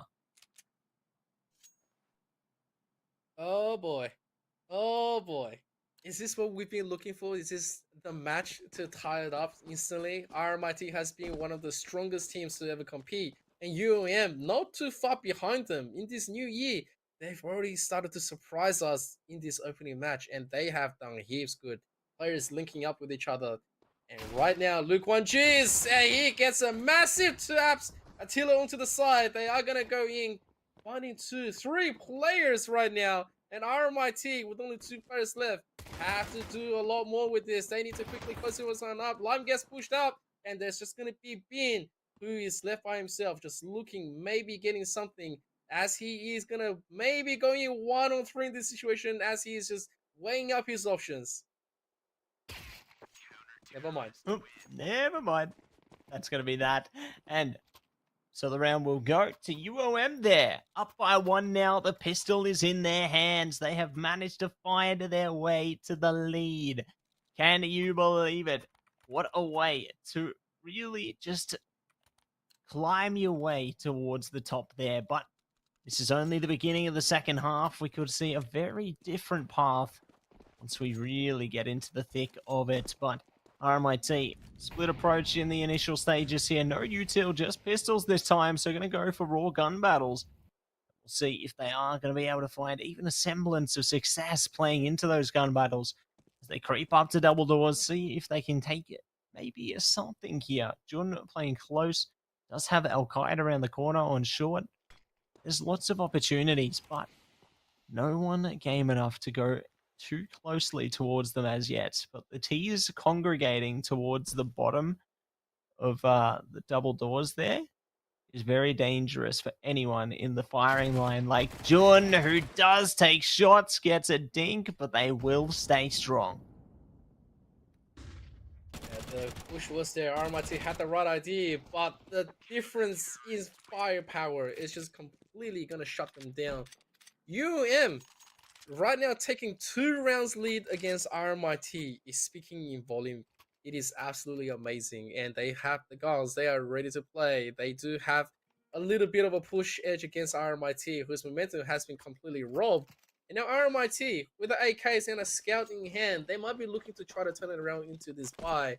But all questions are going to be upon their shoulders. Will they be able to swing this one back? Because they've been so aggressive, unchecked, so many seasons. But will UOM finally be the team to completely shut that aggression down? We will find out. We'll find out. They jump into this next one. Taking it slow and steady for RMIT this time. Just awaiting instruction right around these corners. And eager to see if they can garner some faith, garner some trust. As they must try and find an answer. And they stick it out now. CT's doing a good job to exercise their patience, not giving them any information as yet, just playing a very patient game, wait around the corners, see if the T's push into you. And the T's now getting desperate as time plays out. Here they come, shots out, Beaver, good to find a couple across them, and more could follow. Oh, right there, it's just been completely shut out. You do not get to go into home. RMIT really want to get something done, but they've already lost 3 players. Although Al-Qaeda and Beaver is very low, it is still a very tall order right now. RMIT has to do so much. They have to try to play for this info, try to get this isolated duels. Phantom jumping up, trying to find something. Does find Beaver. Hasn't spotted the second player just yet. They could beat the pop from Al-Qaeda. He is going to get up, but he's going to get taken down by Bean. Nice reaction. And that's going to be able to plant. And now the rest of UOM has to go for this retake. Might just get taken out here, being very close here. Does get spotted by Winxiao. It's a good trade. Now, it's June. Looking, waiting. He is signaling for his guys to come in, provide a distraction. Phantom doesn't know this just yet, but he does get closed out by 2 players. And that's also going to be a defuse. Not much that you can do on RMIT, but that was still a massive attempt. Yeah, really great attempt there, but it does work out for UOM in the end. So RMIT trying to grasp and see if they can find something to work out for them here, but it just ain't happening, Em. It's going absolutely haywire, and something needs to change, and quick smart. We'll see if they are going to be able to find that something as we get deeper into the mix here. Hold steady, hold tight, and see who's going to be able to take away this fight as we hold it back a second longer. RMIT already diverting attention through unders here. See if they can spot anyone playing close. But again, UOM are just ready to snap the trap on them. Wait them out. When the time comes, they will be able to deliver.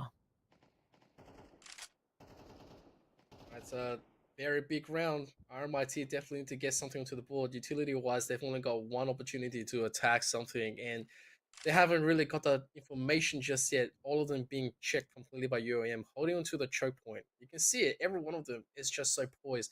They know they have the momentum. They know they can keep on holding with at least a trade. The question is, how will RMIT push this, as there is going to be the jump up, the stack up from the box. Attila, spelling this, quickly throws a molly. He's going to get pushed up, but he gets taken down. 3 very quick players from RMIT is going to take the AK as well. June, meanwhile, is just checking and marking ISO. And there's going to be kill on Lime, but Al-Qaeda is going to quickly throw a little bit of utility, try to get this one back. They're going to find ISO eventually, but Al-Qaeda is going to be traded instead. There's going to be the side, the plant secured. Land secured, and maybe around with it. We'll see how things go, though. CT's close by. Util splashing out. Amazing nade. Phantom 4 HP and a 0. Already a grand start from Beaver. Looking to push up onto the site now. Trade back from Astron. Will there be more? There sure will. It's a 1v1 situation now. Luke trying to push up short. Astron knows. Play around the box here. They have to play a patient game. Otherwise, it's going to be game over. And just like that, it is game over. And it will be Luke taking control. And another round goes to UOM. Well. It looks like the new UOM from 2025 says goodbye to the 2024 UOM team. And they are absolutely running away with this match right now. They are up 4 rounds against RMIT. This is huge. This is something that none of us saw that was going to happen. But then again, it's still really wonderful to see. Every match has been a surprise, and UOM shocking us with their incredible display of synergy and prowess. They are doing fantastic. They are pushing RMIT to the limits. And RMIT right now, we are all pondering, what is going to be the response? It has to be a big one, doesn't there? Otherwise, they're going to be just completely shoved out of this match, so they really need to make a statement. And quick smart, speaking of, already pushing through mid. ICO taking a ton of damage, leading the charge even still, but does manage to barge through unfazed. Orb shot doesn't even matter. They're just going to try and gun their way into B, and guess what? They've succeeded and managed to get a man advantage at that. This kind of confidence is exactly what they needed. They just have not a care in the world. Bombs down, and that's surely going to be around. And that was a very surprise from UOM, especially since they had the momentum, but then you just shifted when there was no more follow-up shot, and it was a rare whiff from Attila. And now, with that bomb down, RMIT, they have the advantage, they have everything going on. A big round that they were solely missing. I mean, they've been staying on that 6 for, I believe, 6 rounds now. It was 6-4, and now 10-6. And RMIT finally locking one down is absolutely amazing for them. They are looking to completely walk this one away. Also have an AWP to show for. And we will see if that's enough for RMIT to start swinging back. Yeah, certainly see if it's going to be enough for them to start swinging back, like you said. See if they can build themselves back up again. get towards double digits, 3 rounds between them. You know, there's still momentum to be found, but at least they have a chance here. They can try and push themselves back into the fold and mold themselves into the team that they're destined to be. But we'll see exactly what they are going to be able to push for now as they hold back for a second here. Al-Qaeda and Go waiting to start the show. Here they go. Shots come out, and there it is. Trade 1-for-1. A decent beginning for both, but Lime taking punishment again. Be primed up for more. Oh no, they stay there. Welcome a little too much, and they will go down. Jun looking to find some new guests as well, but they say goodnight. It's a little bit of good exchange all around, and it's the long play. And now they say no. Quickly switch back. RMIT doing the El Clasico. As soon as you think that we're gonna come to a side, we're gonna swing the other way. And so a lot of commitments gonna be thrown. UAM meanwhile probably smelling this one as well, and they're saying this could be a little bit funky of a play that's coming through. And Beaver, he spots them all. He knows it. There's going to be some shenanigan that's been happening. He hears the power. He's not being spotted. He takes 2. Looking to switch for the 3rd one, but not enough. Venom going to quickly take this into a 1-on-1 against Luke 1Gs. Luke 1Gs burning. He doesn't care. He's sizzling, and he says, I will take that. Thank you very much. It's unbelievable of a match. The confidence just shining so brightly there, and it does net them another round. Cannot believe that UOM managed to pull that off in the end there. I thought maybe RMIT might have a chance to bring it back, but no, there's no chance, and it will be UOM taking control once again here. Eager to see if they can manage to further that again as well as we jump in to the next sector now. RMIT guns are blazing down long and are ready to try and take control this side. We always love a little bit of a long pressure coming through. It means that there's going to be a little bit of a heavy exchange towards the end, and everyone from mid might be able to contest for this control. Meanwhile, June needs that information. He doesn't know when there's going to be anything else, because usually you want to jump up on the boost, you want to get the box up, and maybe walk up at, especially when you're pushing long. But right now, it's a very different playstyle. This is a controlled RMIT. They are still trying to figure out exactly how they want to execute. But here we go, June. There's the swing, and he goes completely down, and there's going to be the extra. Everyone's trying to shoot. Everyone's trying to get something down, but it's all going to be RMIT, as they are going to try to lock this one down. Everyone else for the response is not going to be in time. Beaver, meanwhile, is just going to be camping down towards the end. Maybe someone's going to come and give him a gun for an exchange, but more than anything, you just want to keep that AWP. Save it for the next round. Yeah, that's right. Save it for the next round and see if you can manage to repair some of your team's momentum there. RMIT, they fought and they fought hard, and they have managed to find a result again at long last. It's certainly been quite the bumpy path ahead of them, but they have managed to find an ending, a light at the end of the tunnel for now. We'll see if they can hold on. Oh, my word. That could have been a problem for Attila there. They've got the AWP in hand. No, they do not. AWP is gone, and so too is UOM's economy. That's a massive pick at the end from RMIT, and they are going to realize that.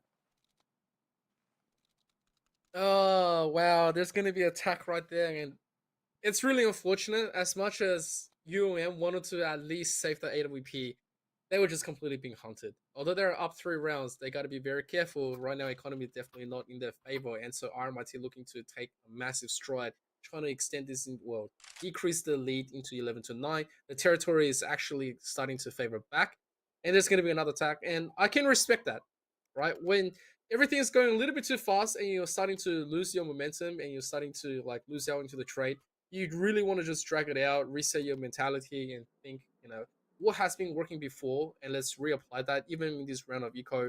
If we get some crit damage, great. If we don't get anything, that's fine as well, but at least let's stick to what we know.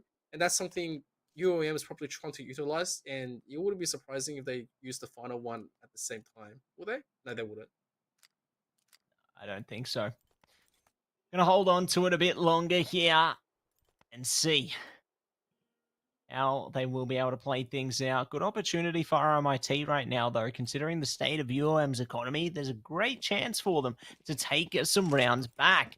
And that's exactly what they need at this stage of the game. But in the same right, UOM has flexibility to lose a round or two here. They won't be too phased, considering how close they are towards a potential victory. But RMIT now look to advance heavily up a long, trying to get the bomb down immediately. Beaver single-handedly trying to defend the side. Ooh, they barely got away there, but they do live. No, they don't. Just when you thought, I'm okay, you know, just a little sizzle, then no, you're not okay. And yeah, Bean spots the rest of UOM, and there's nothing else that you can do in this situation. You only need one guy with an AK to hold the double doors, and that's pretty much it. You hold along, there's nothing else that you can advance with, especially if you want to eco round. And then afterwards, RMIT obviously locking this one down without too much of trouble. I don't think they will look to go for too many of these trades on the exit because they have plenty of info to play around with. Luke 1G is taking a little bit of damage onto the loan exchange, but when it comes down to Lime says no. If I know you're there, I'm going to come in for a duel, and he does unfortunately trade that one away, but it's okay. They got the money, and so RMIT, it's now 11-9. That's the one, 11-9, getting very close towards the finish line, and eager to see who will be able to cross it first here. As UOM have a bit of a strugglesome economy at the moment, but it's not the end of days for them yet. There's still a chance for them to bring themselves up here. Still a chance for them to try and advance into this one. A tease, though, hit the ground running straight in unders and find no blunders. The Thunders roar. They find 2 kills and look to spill more blood. Still, Jun, though, spills it first. Bursts ahead. Beaver goes down in the trade there, and eager to see if they can find even more here. The kills are just coming out one after the other. Attila gets the job done. I don't think the rest of RMIT was prepared for losing so many, but it's still gonna burn, and that's the trade. RMIT, they win that one, and they will take it. 11-9 to 11-10 now, and they have the full bank ready to go. I think they were very surprised by how fast and aggressive UOM started to hit, and all credits to June for providing that cover for Attila. And eventually, they took out 4 of them. But the thing is, that momentum of RMIT, the bank that they were able to build is just a little bit too fat, as Beaver gets taken out with an orb from Lime and it's instantly reduced to a 5v4. Absolutely right, and they will be able to find even more ahead still. Bomb going immediately down there, trying to see if they can keep a hold of this round. They may yet just do, but we'll see if the CTs can pull through here. Holding on for dear life. Shot comes out. Al-Qaeda is out of here. Lime says goodnight to more. They are firing up right now and leaving it all down to Luke and June. Oh, that's a bit of a yikes moment. RMIT are absolutely scary monsters when they are finally playing, and it looks like the beast has now awoken. With Luke 1Gs and June just by themselves, saving their guns, that's all they can do into the round. We are 11 apiece. If you're looking at the bank of UOM, it's not doing so well, but if you look at the side of RMIT, we got people with 5 digits. They are ready to keep on committing, buying, and doing the full buys, challenging the rest of UOM. Can I do anything else? That is the question. UOM needs to immediately gather something, rally some kind of a support, maybe take a surprise into this one. Luke 1G's definitely the one to be looking. There is going to be the sound cue, has been heard, and Venom's going to come down for the 1-on-1.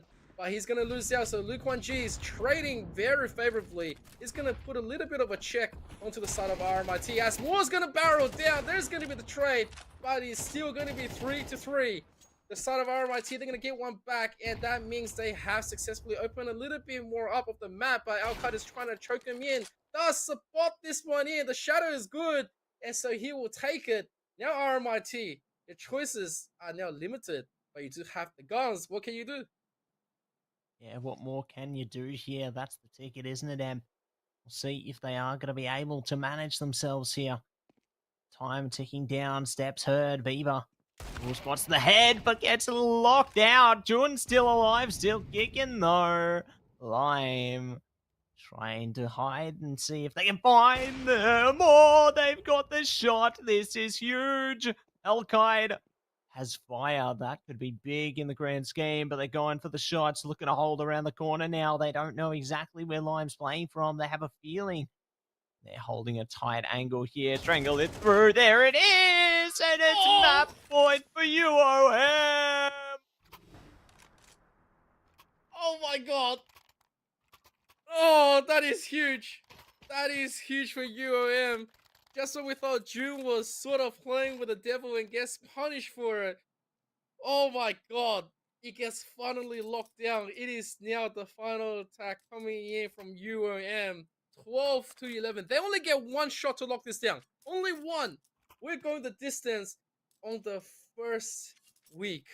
And this is speaking volume of how much UOM has now challenged the status quo.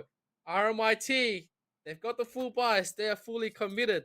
The rest of UOM, they're the same, responding in kind. Woo! What are we gonna do here?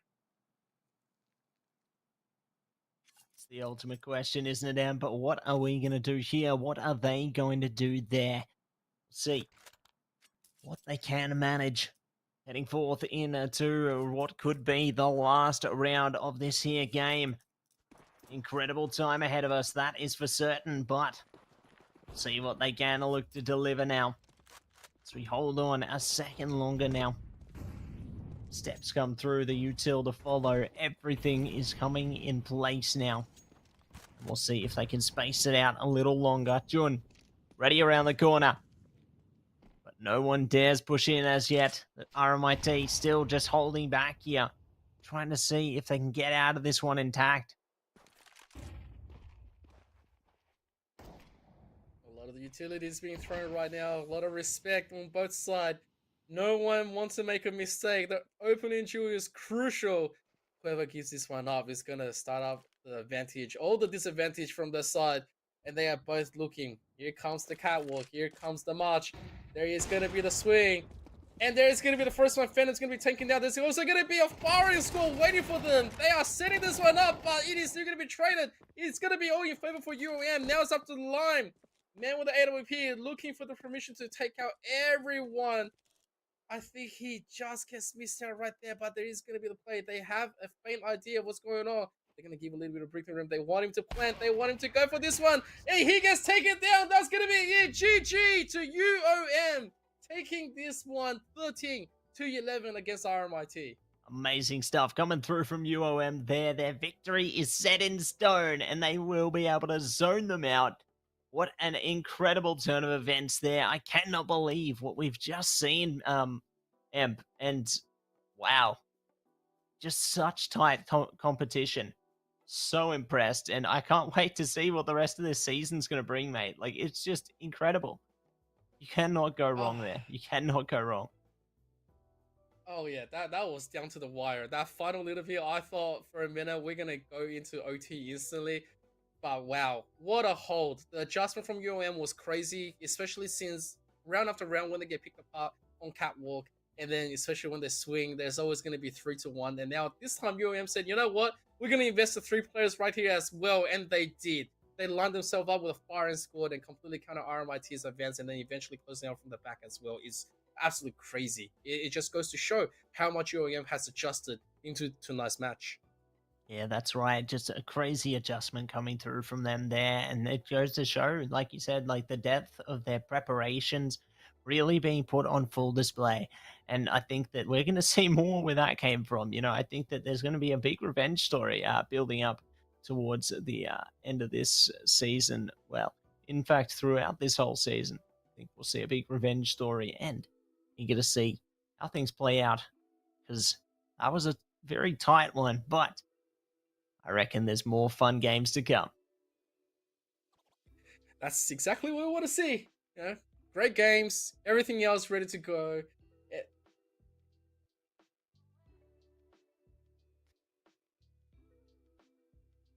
Nope. There you go. There is 2 days. Well, tonight's match. Match day 1. You see it taking over UNSW 13-9. Swinburne over Monash 13-8. UTS to Adelaide University 13-7 in the final match. UOM to RMIT 13-11. Crazy results for day 1. Absolutely. Just really delivered on basically all cylinders there. I was really impressed with how they managed to compose themselves, and they just really played so well, didn't they? Like, we had some really close matches, especially that last one. You know, it goes to show just how well these teams can play and just how much they have been delivering in their practice, really just giving it their all, and they reap the rewards here in week 1. But there's still plenty more weeks to go, plenty more time for our competition to really be solidified and the teams to find themselves and really give it their all to try and gain a lead here. But getting this first win in week 1 is a great start. That's what you're looking for. You want that early momentum. You want that early win. The more you can, the more better it is. And, you know, that's what we ultimately want. And yeah, locking those early points, secure your playoffs, even if it's week 1. That's right. Secure your playoffs. That'll be thinking of forward. But thinking forward, let's just say a big welcome to one of our players from UOM. Attila, welcome in. Hello, guys. Hello, everyone watching out there. Welcome. And it's a pleasure to have you on. And honestly, what a crazy match. Like, I was on the edge of my seat the whole time. And I guess what really stood out to you from that match? I think definitely the round when Jun went behind on my team with the Tech 9 and got like 3 kills, right? Like we weren't expecting to win that round, but then like after that 3 kills, I couldn't help myself, but then I was like shouting out like, "Holy crap!" Right? Yeah, it's like, oh, that definitely like secured us the round, and I think that really like really surprised our opponents as well. And I think without that round, we couldn't have gained that many points afterwards on T side. Yeah, I think that round was definitely crucial. Those 3 kills. Yeah, absolutely. June has been a stellar player for UOM tonight. But you know, talk us through how you guys prepared yourself for tonight. Oh well, yeah. It's very interesting. Like, you know, this is actually, I would say half of the team is quite new, and then we didn't really get to practice a lot because one of our players didn't get his PC till like this Monday. So, and then we had to like, you know, play every day right after he got his PC, and then we did like a LAN practice yesterday. So that was pretty decent. Yeah. Great to see the levels of dedication and preparation you guys are able to put in, and you've certainly found a solid result in week 1 there. But I suppose looking forward into the rest of the competition, is there any other teams that you're kind of seeing as your biggest threat or like a big challenge? Well, there are actually a lot of good teams this season. I think UNSW, UTS, we see a lot of familiar faces. They're all very good. But also we were watching games early on, and like UNSW also lost to UCID, so you know that kind of made us rethink a little bit about who we should worry a bit more throughout the season. But I would say teams this season are pretty even, and it's definitely going to be an interesting one. That's good. You know, we love it when the competition is quite close and everyone is starting to gel with the new team members and slowly phase out into a brand new dynamic shift. But, you know, obviously as a closer, before we go through everything, like, is there any final statement that you'd like to give? Anything to shout out? Well, I'll say go UOM. Yes, this is our jersey. Very, very nice from the club. Also, I just want to give a big shout out to Beaver. It's his birthday today, so happy birthday, Oh, Beaver. I think this victory is the best birthday present our whole team presented him. Yes. Also want to really thank all my teammates. They did really well today. You know, I missed a few op shots in the middle of the game, but on the last round, our IGL June also called a timeout just to say, "Oh, what do you want to do, Attila? Like, I trust you with the op. You know, like even though there were some mistakes, we trust you. I know you can pull this off."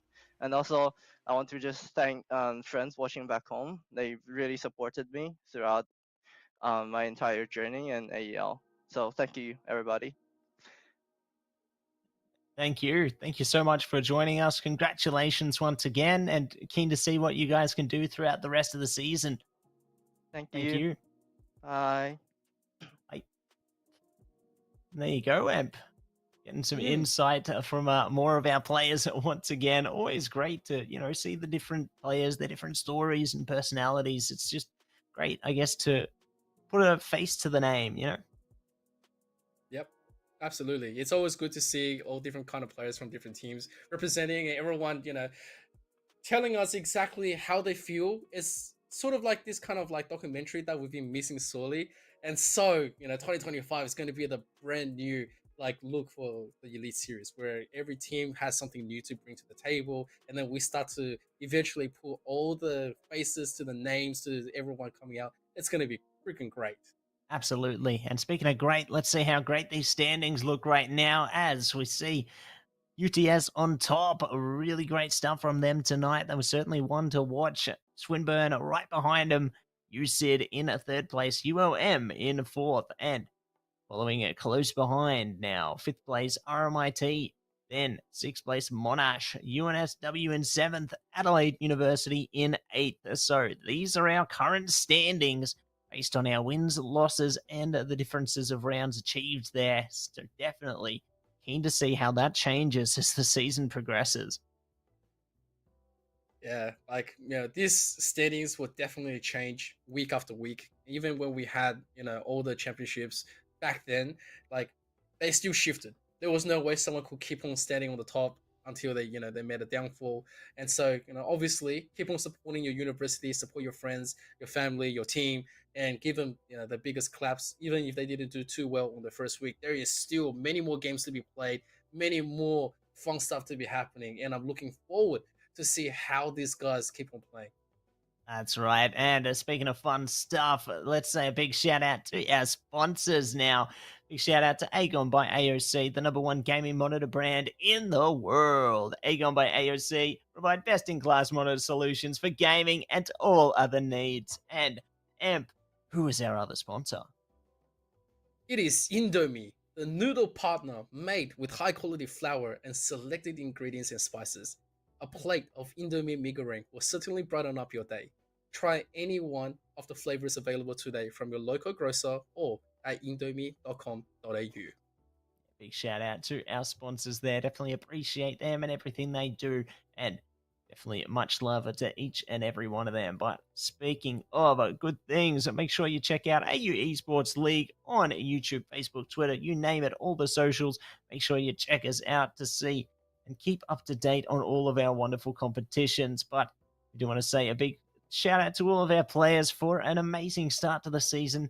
Can't wait to see what else is in store. Big shout out to all of you for tuning in, and we'll be back same time, same place next week, so don't miss it. Week 2 is going to be an absolute ripper. Ciao for now.